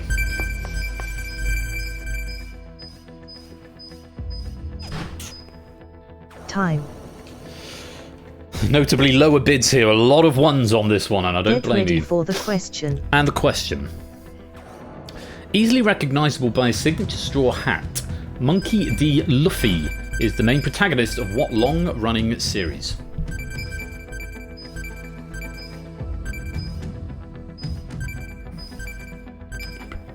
Time. One Piece is the answer. Cola, your Top Cat answer apparently did get through in time, but unfortunately is incorrect. I feel that in my soul proves. Oh, I don't know. Cowboy Bebop. Oh, I don't know. No answer. Pokemon 1. Not close enough, I'm afraid. Aaron, only half right. Top Cat, no answer. One Punch Man, again, half right, but not the whole thing. Not a clue. And Dragon Ball Z are all incorrect, I'm afraid. And if you did get it wrong, you're going to lose your bid. Still no one eliminated yet. Lowest score that I can see, I think, is a 4. Quite a few players. Oh, no, there's a 2. Matt down there on 2. Claire on a 3. Quite a few 4s going on around here as well. One more question in this round. Get your bids in on the category Get ready for the category. The category is the 1990s. Ah, what a great place to be. Time. So, get ready for the question. Move that camera over if we're going to lean that way. Considered one of the biggest toy fads of the 90s, what virtual pet released by Bandai eventually became the inspiration for Digimon?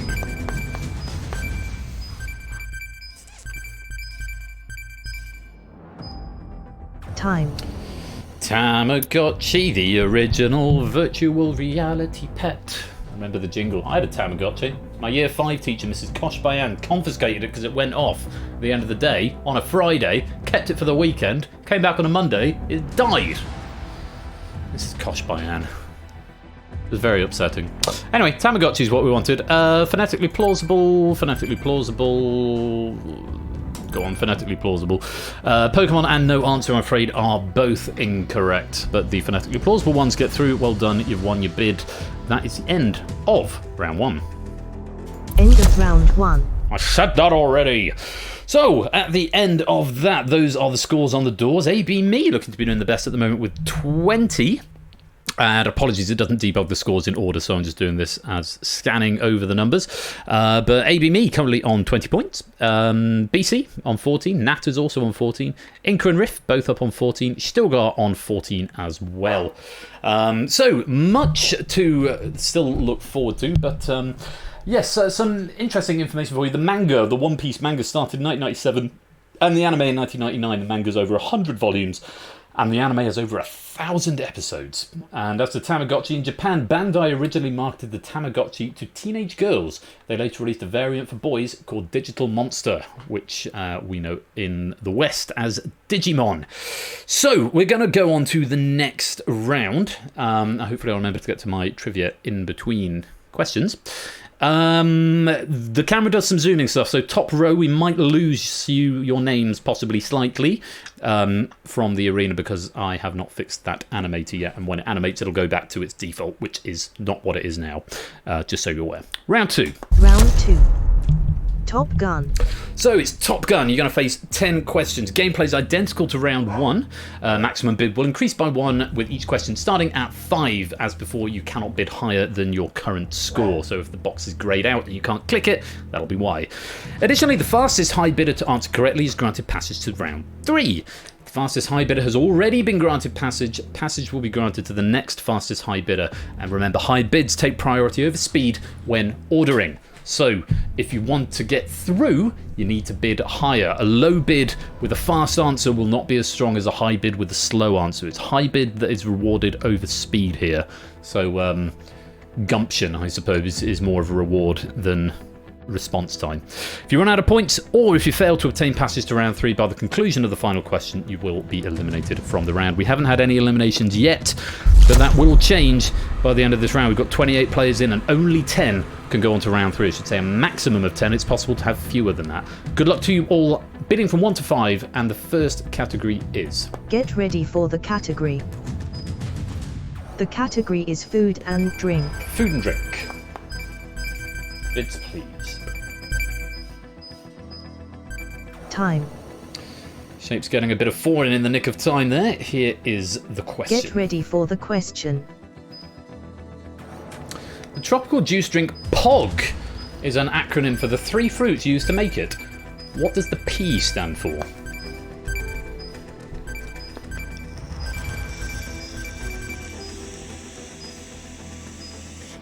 Time. Everyone getting an answer in, but most of them are wrong, I'm afraid. It's passion fruit. Passion fruit is what we're after there. POG stands for passion fruit, orange, guava. If you have those three juices, you can easily make it at home. A lot of pineapples, a lot of pomegranates, a lot of papayas. All of those are wrong. Just going to scan over the podiums. There's a peach there as well. Pineapple, orange, and grapefruit is not right, Erin. We were just after what the P stood for. Not all three. Please read the question carefully. Peach, pineapple, pineapple, peach, pineapple, pineapple, orange, grape. Same to you, Matt. Read the question carefully. I can't always... Well, I can always condone it, but I won't always condone it. Pineapple, peach, and pomegranate. It was passion or passion fruit that we wanted. Mark, Stilgar, and Kane, the only three getting that right. Everyone else is going to lose their bid. Who's going through and who's going home? No one has been eliminated. Everyone has still got points by the looks of it, but one of these three is going through. Whoever answered fastest or whoever bid highest. Let's find out. Computer, who's going through? Passage has been granted to Mark, with a bid of 5 and a response time of 6.94 seconds. Mark was the fastest of the three correct answers there. He also went for the maximum bid, so very well played, Mark. You are through to the next round. And there we go. We've gone back to the traditional view, as it were, so we may lose the top of those podiums when the question strap comes on. On we go. Next question. Or next question category, I should say. Get ready for the category. 1 to 6. The category is nuclear physics. Lovely. Nuclear physics.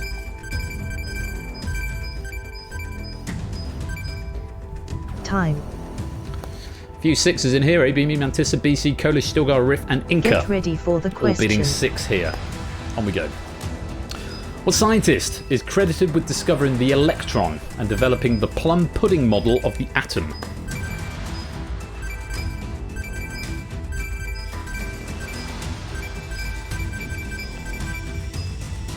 Time.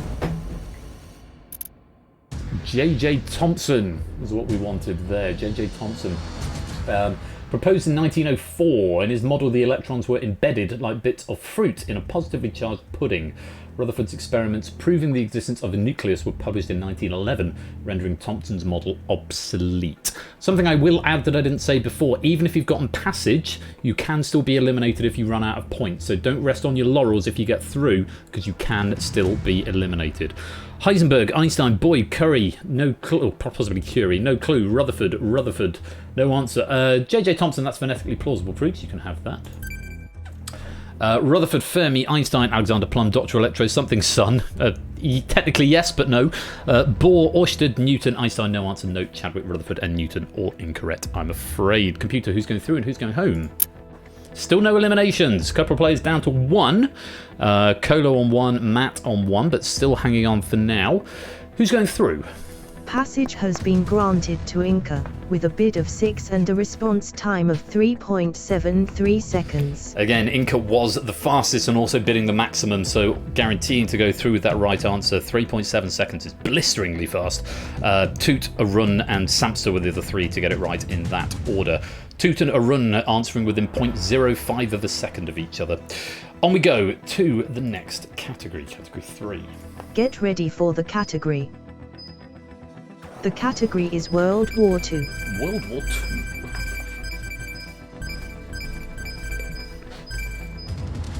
Time. Bids are in. Just Stilgar going for the maximum bid of 7 here. Samster and Toot Get ready going for the 5. question. Now a Department of Energy research facility, the Los Alamos National Laboratory was originally founded in 1943 as part of what metropolitan-sounding World War II effort to develop nuclear weapons? Time. It was a Manhattan Project. If you've got the word Manhattan in there, I'm going to condone it. Something with N is right, Chaos, but not close enough. City something. Manhattan Program, yes, I will allow that, Colo. No answer. Sad Face, no answer, no answer. Oak Ridge. Manhattan, yes, I'll have that, Proogs. No answer, no answer. Manhattan, yes, Oxy, I'll have that. Off to the Bidding War car park, Og. Possibly mean go. Manhattan, yes, I'll have that. City Lights, and no answer. All wrong answers. So, computer, who's going through and who is going home? Matt, K8, you have been eliminated. First casualties of the war, Matt and K8 drop out. Do continue playing along, you can still earn pennies, and there is, of course, a lobby game model for most questions answered that is a player who is not in the final 2, most correct answers. So do keep playing along, even if you've been eliminated. And big penny payouts in this game as well, times 10 of, I think, how many questions you get right. But who is going through? That is the very important question that we want to find out. Stilgar was the only one to bid 7. Did they get it right? Looks like they did, so is it Stilgar? Passage has been granted to Stilgar, with a bid of 7 and a response time of 9.30 seconds. Very well done, Stilgar. That high bid of 7, the only player to bid 7 here, has gotten you through. Very well done. 3 players have gone blue, Stilgar, Mark and Inca. 7 places still available as we go to the next category. Get ready for the category. The category is the Oscars. The Oscars.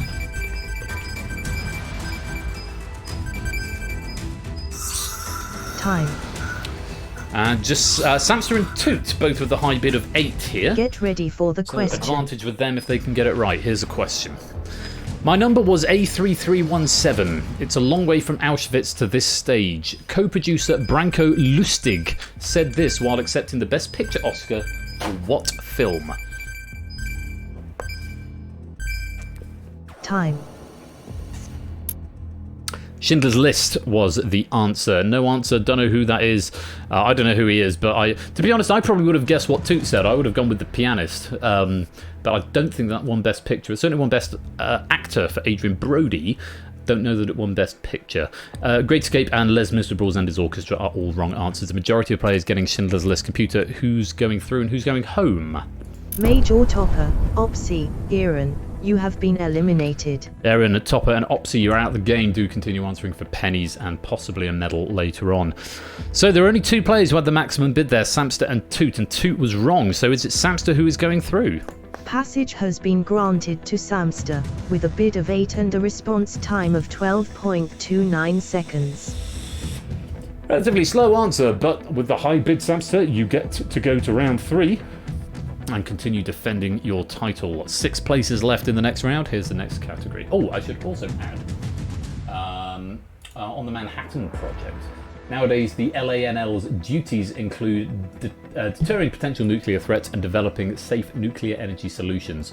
And on Schindler's List, Steven Spielberg and Gerald R. Molen were also co-producers. Spielberg appealed to educators during his part of the acceptance speech to make sure the Holocaust isn't forgotten. To remember to get out my trivia at the same time. On to the next one. Here is the category. Get ready for the category. The category is classical music. Another bit of classical music. On to 9, I think it is now. Time. Yes, 1 to 9. Toot and Inca going for 9. Riff going for 8. Get ready for the question. Advantage with Toot because Inca's already through. Here's the question. What Italian-born man was the Austrian Imperial Court composer of 1788 to 1824 and, despite what a 1980s Oscar-winning biopic implies, actually got along pretty well with Mozart? Time. Antonio Salieri was the answer, played by F. Murray Abraham in the 1984 Oscar-winning picture Amadeus, based on the play written by Peter Shaffer and with Tom Hulce as Mozart. The film Amadeus helped make Salieri's work more popular over the past 40 years. I've seen the film a number of times. I've seen the play twice. It's worth your time. I saw it with... there was a guy in... About Time. Yeah, I spotted that CSO. I'm not sure what the character should have been, but it's probably a bug in the font map, Font Atlas. Yeah, I saw it with the guy who's in About Time and Rupert. There's two big famous Rupert actors. One of them's Rupert Graves, and it's not him, it's the other one. Anyway, he was in it at the Chichester Festival Theatre. It was very good. Anyway, computer, who is going home for Everett? That was in Rupert Everett. It was very good. Who's going home? Bidding Toot, Riff. You have been eliminated. Ooh, 2 high bidders there. So Riff, second high bidder, and Toot a high bidder. Try the native app of the question text kept lagging as it loaded, so it took several seconds to read the full thing. That's quite irritating. The animation kept lagging, or there was a box over the top of it too. Can you clarify that? Because if it's an animation, I can just take the animation out easily enough. Computer, who's going through? Passage has been granted to Proogs, with a bid of 6 and a response time of 8.55 seconds. Proogs, it's you as the fastest answer and the high bidder, because Toot was the high bidder but was wrong. Inca was already through, and Riff was the next high bidder, also wrong, and both of them getting eliminated. So it falls to Proogs with a bid of 6. Natter also bidding 6, But Natter, did you get the right answer? I don't see an answer from you there, Natter, so perhaps you didn't get one in. 5 players are through. There are 5 more spaces as we go to the next category. Get ready for the category. The category is Comedy TV. Comedy TV. And when you say the native app too, do you mean the PC build? Or the WebGL one? AB Me and Samps are both bidding 10 here. Samps is already through, so advantage with AB Me. What game show featured the 4th movement of Beethoven's 9th Symphony as its theme song, and was also comedian Jimmy Kimmel's first role as a game show host?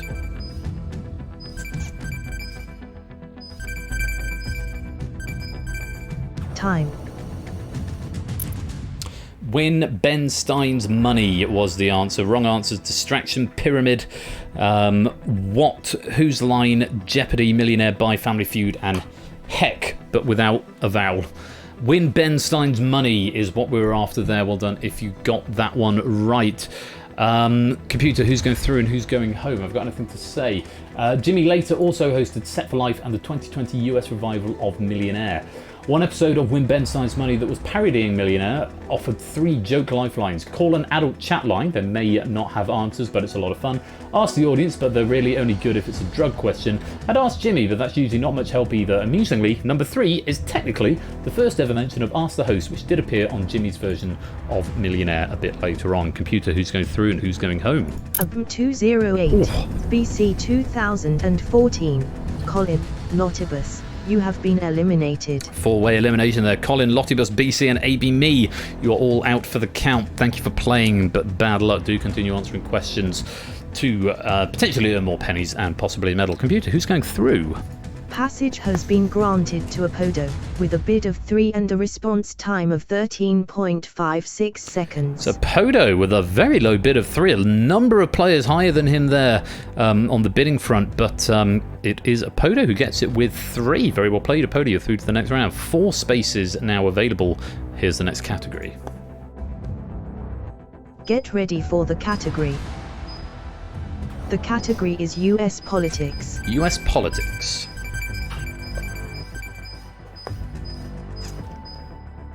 Time. Still going for 11. Jake Pawson for 8. So advantages Get with ready for you the two. question. Here is the question. Which politician's withdrawal from the 2012 Republican presidential primaries caused Jon Stewart to have a field day when he said during his resignation speech, I believe these words came from the Pokemon movie? And there's that backwards 3 again. I do need to find out what that is. Time. Herman Cain was the answer to the question, and only Inca getting it right. Let me have a look. What should that be? US politics. It's an ellipsis. It looks like that that backwards 3 is an ellipsis. For some reason, the font map is parsing it as that. Mitt Romney, no answer, no answer, no answer. I don't remember 2012, no answer. Romney, no answer, no answer. Ketchum, no answer. Ted Cruz, McCain, no answer, no answer. Gingrich, lots of wrong answers. Only Inca and AB Me, who's either already through or in the background game, getting that one right. Computer, who's going through and who's going home? Plaz, Jakeson, Cola, you have been eliminated. Claire Cola and Jake are the next casualties of the war, and it looks like we may have nobody going through here. Nobody obtained passage. Indeed, because only Inca getting it right, but Inca already through. Let's see if the next question brings more fortune. Here is the category. Oh, incidentally, Jon Stewart called them the greatest 9 words ever spoken by an American politician. On we go. Next category. Get ready for the category. The category is word origins. Word origins.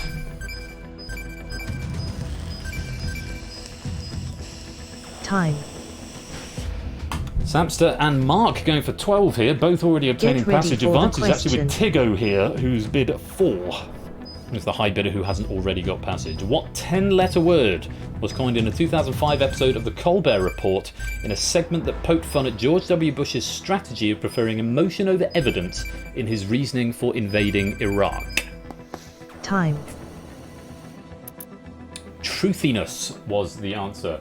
Truthiness is the belief that something is true based on it feeling true, regardless of what the facts say. The word truthiness has other definitions. One dates back to 1832 as an earnest synonym of truthfulness or faithfulness. Another is used in a programming sense as whether a variable is treated as true or false in a Boolean context, which is useful in dynamically typed languages like JavaScript or Python. Just fets and shapes getting that one there. Thinkiness, pretty close, Inca, but not right. Iraqismism is not right, Nata. George Bushism and Bush Babies strategery, also wrong. I don't know, sob. Computer, who's going home? Mantissa, Mr. Vertigo, D. Natamol, you have been eliminated. Mr. Vertigo, Mantissa and Nata, you are out of the game. Thank you for playing. 2 players got it right who haven't got passage. Is it going to be shapes or is it going to be fets? Passage has been granted to shapes, with a bid of 3 and a response time of 7.78 seconds. So fets was a smidge faster. Fets getting it in 6.2, shapes in 7.7, but shapes bid 3 and fets only bid 2. So the high bid priority goes to shapes, who obtains passage to the next round. 1, 2, 3, 4, 5, 6, 7 players through. 3 spots available. 1, 2, 3, 4 players. Sorry, 2 spots available because we had no one getting through. 4 players fighting for 2 spaces. Let's see what the next category brings. Get ready for the category. The category is video games. Video games.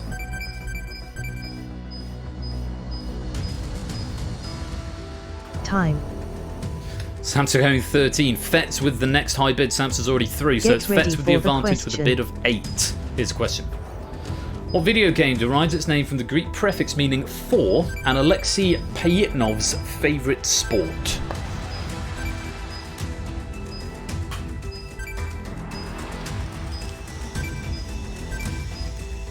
Time. It's Tetris, is what we wanted there. Tetris. Fets go drat. Fets' advantage was with you with 8. The next high bid after you that hadn't already got passage. Inca going 4. Stilgar and KS going 3. Stilgar's already got passage and KS has got it right. And a message from our sponsor Pyro Pygmy. A small interruption to the game just to say good luck all. Thank you for the 25 months there, Pyro Pygmy. Most grateful to you. Thank you for bringing us back to reality from this brutal, brutal war that we're in. Computer, who's going home? Feds, you have been eliminated. Fetch, you could have had such joy, but I'm afraid you're out the game. Computer, who's going through?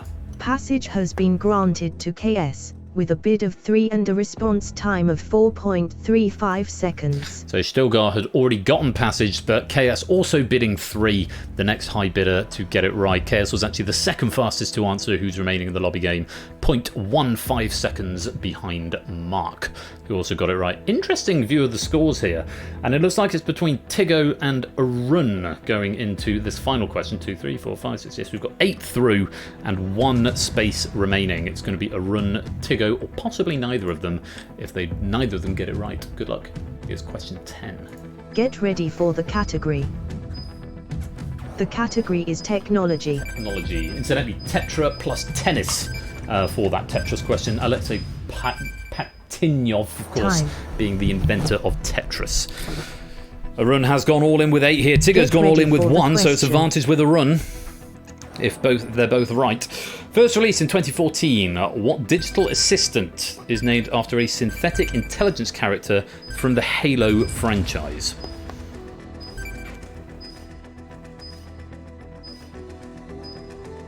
Time. It's Cortana. Tigo and a running war both going the same way, going for Siri. Alexa also the wrong answer, and they were both all in, so it made no odds on that one. Unfortunately, I'm afraid you've both been eliminated. Our running war, Tigo, you have been eliminated. Yes, Microsoft is currently retiring Cortana in favour of Copilot, which was announced earlier this year. And after a brutal round 2 where we started with 28 players, we are down to just 8 shapes. Apodo, Samster, Stilgar, KS, Mark, Inca and Prugs. We go on to round 3. That's the end of round 2. Nobody obtained passage. Oh, okay. Nobody obtained passage. End of round 2. And the end of round 2. So my chair does a little swivel. I hope you're still playing along. You've still got a leaderboard. This is a game where, because there is no background game leaderboard, you do get one on the app. So that's another reason that the app has got more stuff on it. So, we're down to just 8 players, but can only have 2 going into the final. Once again, it's Samsa and Inca who are leading at the moment, but as we all know, this final round can have, or this penultimate round, I should say, can be very, very swingy. So let's see what happens as we go to round 3. Round 3. Survival of the fittest. G-Isons, welcome to the stream. Lovely to have you here. You will now face up to 8 questions. It won't actually be 8, it will be a maximum of 6, because we didn't get 2 of the slots being filled in the last round. Gameplay is identical to round 1. Bid range is now unlimited with a default minimum of 5. If you have fewer than 5 points, your bid will default to your total points. Additionally, at the end of each question, the player or players with the lowest score will be eliminated. Play continues until only 2 players remain. In the event multiple eliminations on a single question results in fewer than 2 players remaining, a player or players with the highest total correct count will be brought back for the final.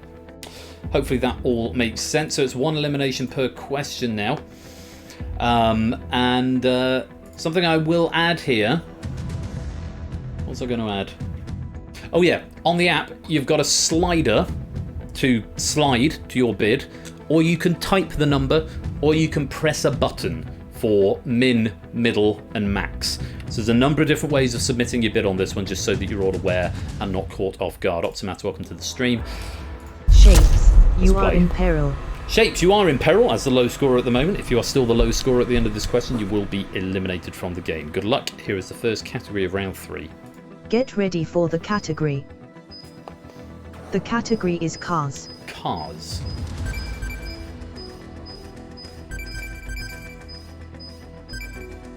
Time.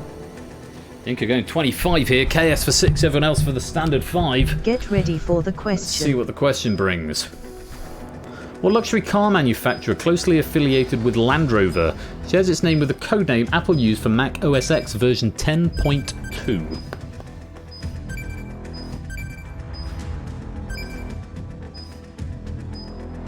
Time. It's Jaguar Land Rover. It's a company that trips off the tongue in radio speak. Jaguar and Land Rover first came together under the British Leyland conglomerate in 1968, although previous versions of Mac OS X had feline codenames. 10.0 was Cheetah, 10.1 was Puma, 10.2 was the first time that Apple used Jaguar in its marketing. Lynx and Canat Think are wrong answers. Computer, whose war is over? It's going to be Shapes on 0. You were in last place, Shapes. You're still in last place now. Thank you for playing, but the war is over. With a score of 0, Shapes, you have been eliminated.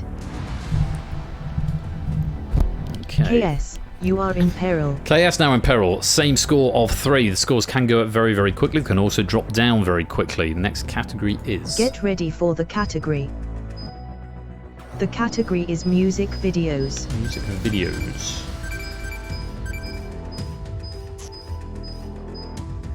Time. Still go with a max bid of 11. Everyone else is going for 5, apart from KS, who's on the ready for default the of question. 3. Well, arguably not their most famous one, what band's music video for Needing/Getting premiered on the same day as Super Bowl 46 and features lead singer Damian Kulash driving a Chevy Sonic through a specially designed rally car course? Time. Tricky one. OK Go was the answer to that one. A number of OK Go's music videos have gone viral, including Here It Goes Again, where they dance on treadmills, and This Too Shall Pass, which is a big Rube Goldberg machine. Gotta love a Rube Goldberg machine. Everyone was wrong. Everyone is going to lose their points. Disturbed. Oh, hang on. Apodo has said OK Go without a space. Didn't get through the spell checker, but phonetically plausible. You can have that. Well, see ya. Disturbed, no answer. Coldplay, Madonna, and what does any of that mean? OK Go is what it means, Samster. Computer, whose war is over? Just the one, and it's KS on 0. Thank you for playing, but you've been eliminated. With a score of 0, KS, you have been eliminated. Yes, and it got marked correct to you go. are in peril.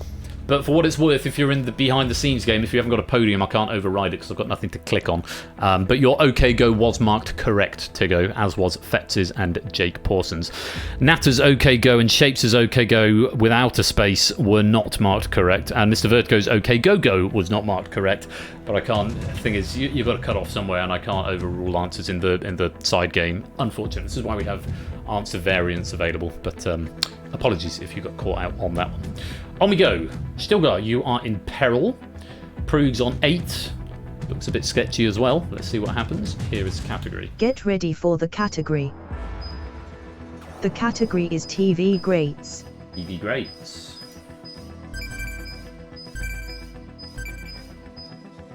Time.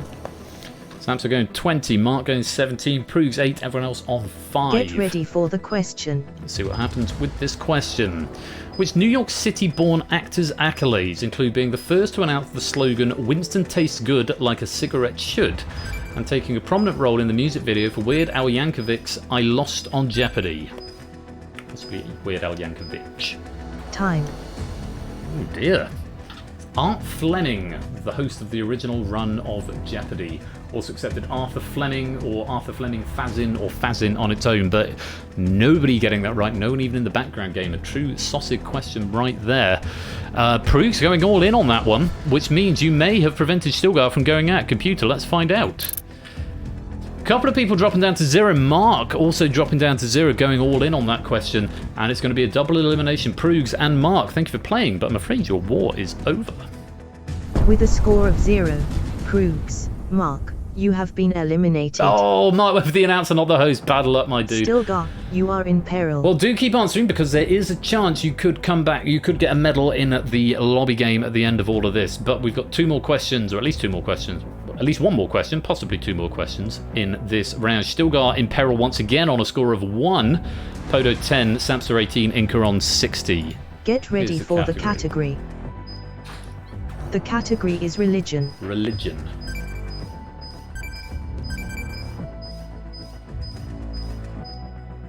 Time.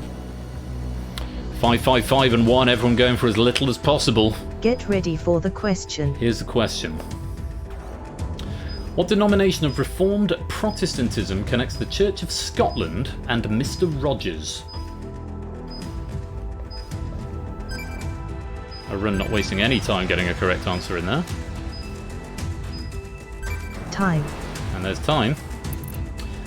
Presbyterianism, also accepted Presbyterian. Mr. Rogers was ordained as a Presbyterian minister in 1963. Calvinism is a wrong answer, and Lutheran is a wrong answer. Still are getting it right, but I don't know if you've got enough points to get out of that sort of bind that you're in there. But Apodo may well have overtaken Samsa. Computer, whose war is over? With a score of 2, Stilgar, you have been eliminated. It was indeed Stilgar. So we've got 1 more question. Apodo overtakes Samsa. You are in peril. To take second place. Samsa goes into peril. Inca still with the lead of 55. Inca knows what he's got to do. Podo and Samsa, game of tactics here. Let's see what happens as we go to the final category of this round, which is... Get ready for the category. The category is shapes. Shapes has been eliminated. Possibly different shapes. Time. Geometric shapes. Samsa 13, Apodo 12, Inca 5. Get ready for the Samsa question. is all in. Let's see what happens. What 8-letter word is the mathematical name for the religious symbol known as Magen David?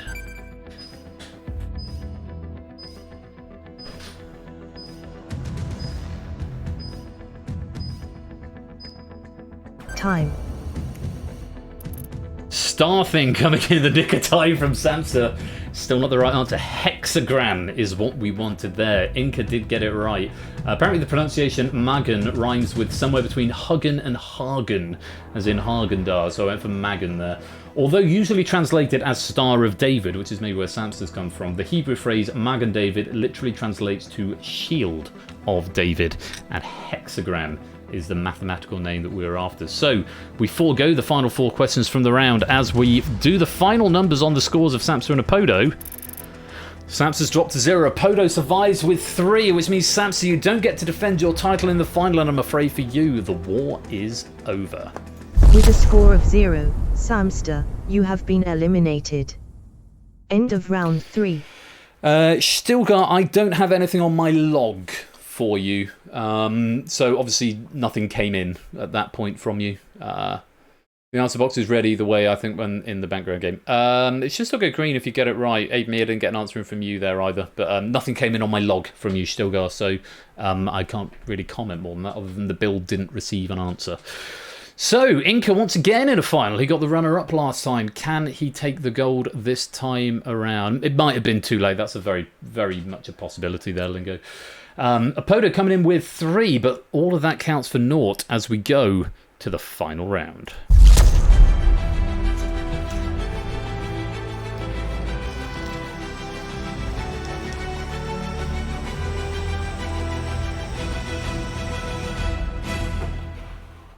If I get a brand new monitor, I've got 2 dead pixels right on Inca's name. They're not coming through on the stream, but they're definitely coming through on this monitor, and it's deeply upsetting. Here's round 4. Round 4. Domination. It's domination. 15 lit circles. The player who was ahead, that's Inca, at the conclusion of round 3 has 8, and Apoda, who was the runner-up, has got 7. You're going to face up to 10 questions. Gameplay is identical to round 1. Bid range is 1 to 3 with a default bid of 1. Answer correctly to swing the array in your favour. Answer incorrectly or abstain and it swings the array in your opponent's favour. Both players' bids are factored into the swing, meaning the maximum swing per question is 6. First player to swing the array entirely to their colour wins the game, and if no winner has emerged by the conclusion of the final question, the player with the most lit circles will be the winner. Good luck to you both. Here is the first category. Get ready for the category. The category is law. Starting with law. Bids in. Time. Podo going for 1, Inca going for 2. Those are the potential swings Get on the ready box for the graph question. right there. Whose trial is being referenced in the Good Charlotte lyric, "Did you know if you were famous you could kill your wife? And there's no such thing as 25 to life, as long as you've got the cash to pay for cockcream." Time. O.J. Simpson was the answer. I'm not quite sure why that's not been condoned, Inca, because that's quite clearly the right answer. That is the right answer. Affluenza Kid is not the right answer. In addition to, if it doesn't fit, you must quit. Johnny Cochran was also well known for supporting civil rights and fighting against police brutality. That is going to be a swing of 3 in Inca's favour, which means we're going to go over to the arrow on the far right. And that's going to be big points to Inca. Well played. On to the next. Get ready for the category. The category is famous people. Famous people. Bids in. Time. 1 each, so we could have deadlock here, or we could have some swings. Get ready for Swing the of question. 2, potentially. On 29th of December 2022, online influencer Andrew Tate was arrested by authorities in which country?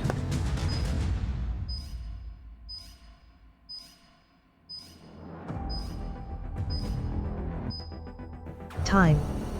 The answer there was Romania, both players getting it right. As I'm writing this is Lingo. Tate is apparently trying to sue a Florida woman for falsely accusing him of human trafficking. Good luck with that, buddy. Both players getting it right, and we have deadlock. On to the next. Get ready for the category. The category is advertisements. Advertisements. I will warn you now, I need a relatively specific answer for this. It will Time. become clear when the question is revealed. Inca going 1, Apoda going 2. Apoda slightly more Get aggressive ready for here. the question. Let's take a look at the question.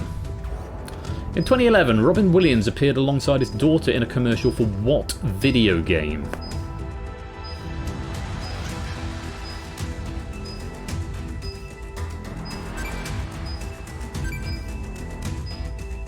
Time. Breath of the Wild and Assassin's Creed 2. It was a Legend of Zelda game, but a note from the author: answers must contain Ocarina of Time. Zelda is not enough. Although it looks like The Legend of Zelda did get accepted by AB Me, possibly on a spell check. because The Legend of Zelda OOT was an acceptable answer, so The Legend of Zelda would have been accepted. For my hot seat players, though, I was never going to allow it unless you had Ocarina of Time in there. Robin Williams has named his daughter Zelda after the princess. The commercial itself is very wholesome. Dad, are you mixing me up with the princess again? Hard to say, you're both pretty magical. What a legend. Did like Robin Williams. Ocarina of Time was the answer. Apoda getting pretty close, but unfortunately not the right answer. Inca also wrong, but only bidding 1, which means that's going to be a swing of 1 in Inca's favour. On we go. Get ready for the category. The category is literature. Literature.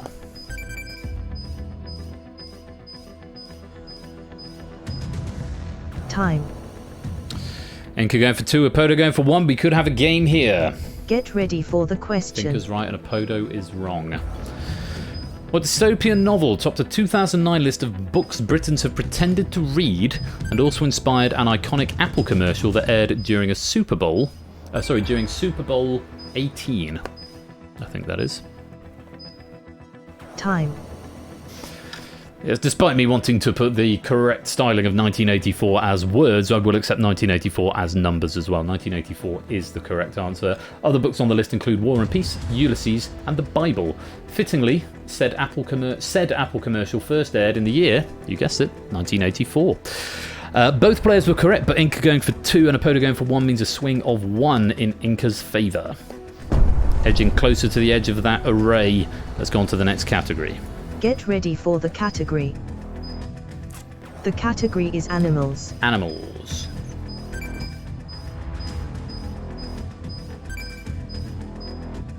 Time. Podo going for 3 here, Inca going for 2. Again, we could have game over. Get ready for the If question. both are wrong, then it's another 1 to Inca. Let's see what happens. Aspiring at least 2 children's books, Roy and Silo are a famous same-sex couple from New York Central Park Zoo of what animal?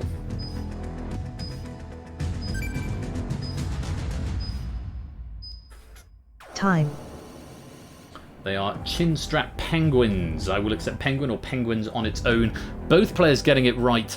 And with Apodo with the slightly more aggressive bid there, he is going to manage to take a circle back from Inca, pushing it in the other direction. And Tango Makes 3 was published in 2005.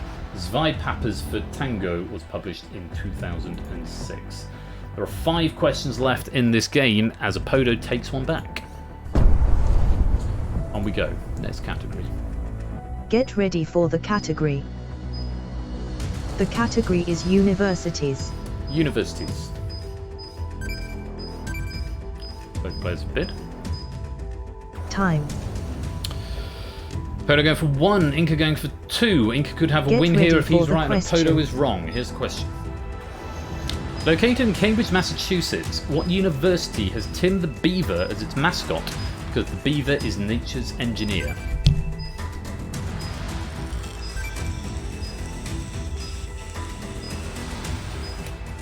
Time. It is MIT, the Massachusetts Institute of Technology. Tim the Beaver has been MIT's mascot since 1914. Also, Tim is MIT backwards. And with Inca getting that one right on a bid of 2 and Apodo getting it wrong on a bid of 1, it means Inca has taken those last 3 lights. And Inca, we forego the last 4 questions. Commiserations to Apodo, but congratulations to Inca, because finally, you've won the war. Congratulations to Inca. You have won the war.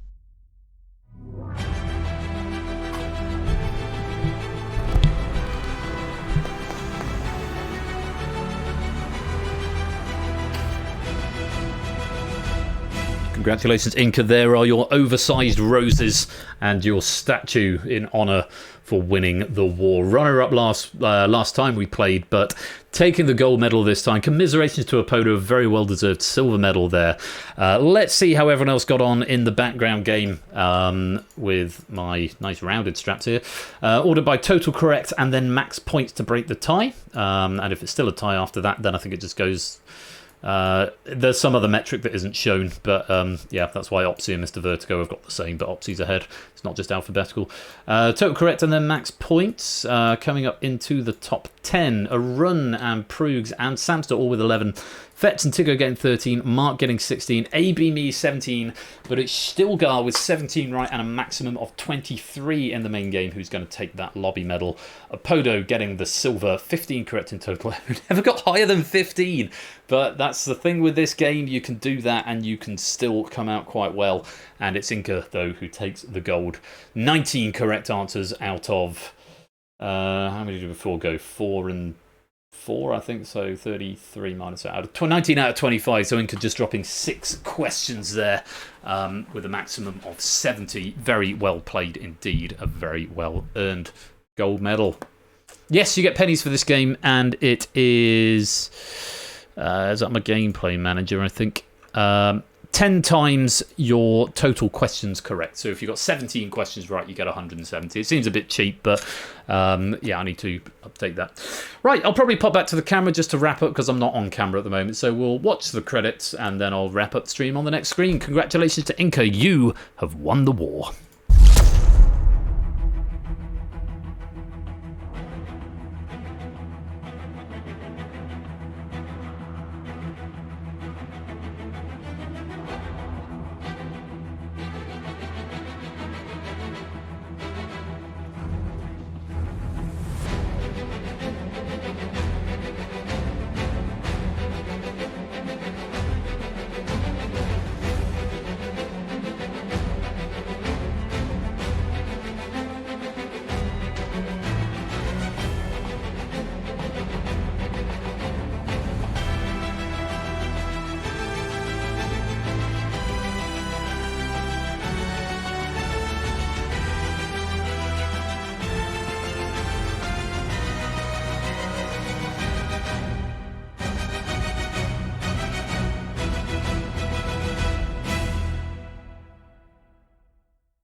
Oh, I'm not there.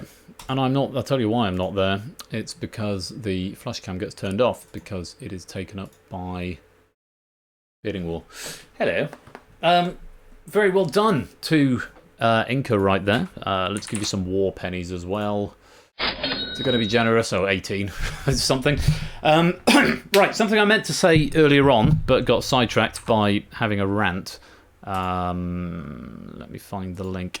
I mentioned some time back that my wife, Megs, Mrs. Flush, was raising money for a local charity called My Sister's House, which helps the victims of domestic abuse. So it's a very good charity, and one that I know she's got a particular passion for. To raise this money, she was doing a wing walk, and she was meant to do this back in June, but I think it was due to bad weather. It ended up getting cancelled in June. I didn't mention it. I mentioned it before, and I know a couple of people did sponsor, which was very, very kind of you. Kegler Coach, welcome to the stream. It got postponed. And it got postponed to today. And today she went out and she did do her wing walk. And there is a link if you would like to support her in that cause. You can go and donate at that link. She did send me a video as well. I think she WhatsApped it to me, which means I might not be able to show you. Yes, she did. Let me see if I can just put it up on the camera real quick, just to show you some highlights of what happened. It might not be enormously clear, but let's just come on, let's go forward a bit so we're actually in the air. But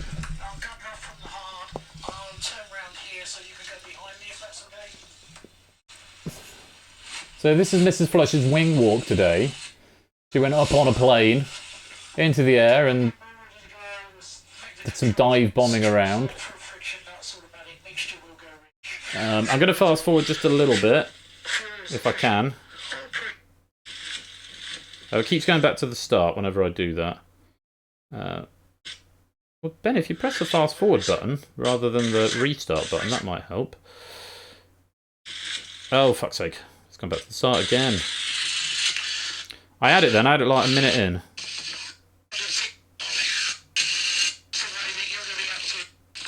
There we go. So that's Mrs. Flush on her wing walk today.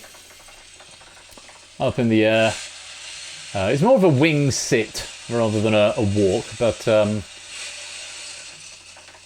yeah, that was Mrs. Flush up in the air earlier on. So I've popped that link into the chat if you would like to go and support her and donate some money. That link is available right there. So she did enjoy. She said it was one of the most amazing things she had ever done. So it was very encouraging. So do go and if you're in a position to and you'd like to help support that, then do go and do so. Right, it's 10:30, so about normal length. Hey, she looked on top of the world. I can't even do the honk button because my Stream Deck's fucked. No, that's just turning off desktop audio. Oh, there we go. There's a honk. I found one. So that's the end of the stream. Thank you very much to Lingo for that pack of Bidding War. I thought it was pretty tough, but Bidding War is supposed to be a tough game, so we're grateful to Lingo for the questions. I'm going to read through the feedback in the Discord. Yeah, I don't feel good about having a rant earlier on, but at the same time, I feel it was probably good to get it off my chest and share what I was feeling, because it reached a point a couple of weeks ago of the last time we played The Abyss, and Puzzle Dan, welcome to the stream. Last time we played The Abyss, it reached a point where it felt a little bit like people think these things just happen. And they don't just happen. It takes quite a lot of work, time, and effort to make them happen. Just from a technical point of view, before we've even got into the management of doing the stream stuff. So I got in a bit of a grump a couple of weeks ago, which is why I didn't respond to any feedback directly. Went away and had this idea of doing the a universal app. But I perhaps didn't express myself as best as I might. So apologies if I've come over in the wrong way, but say the sentiments do still stand. So please do take that on board. I will read through your feedback. I'm very curious to see. I see a post from AB Me who's given me some technical readouts of his machine as well.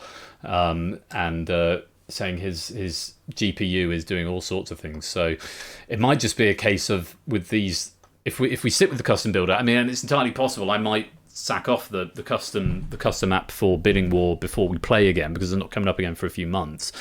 I might sack it off before then and revert to the universal app, because it is more power intensive and it is explicitly not mobile compatible. So yeah, there's some things to think about. In the interim, though, I'm just going to give you some news about what's happening coming up. Next week is the season finale. We've got 2 games of Buzz Off. We've got the 3rd place match between David and Claire. That's been written. There's 2 packs, one by Inca, one by Quizzle. I can't remember which way around they're going, but David and Claire is a 3rd place match. Actually, before all that, even, we're going to start off with Plinko by Riff is going to be our warm-up game next week for the season finale. We're then going to have the 3rd place match between Claire and David. I think it's Innis, according to my notes. We'll then probably take a break from Buzz Off, go and do Distinction by Topper. We've then got the final of Buzz Off between Sampster and Jogging. That's written by Quizzle. And we will then conclude the season with Google That, written by Lewis. So that's coming up next week.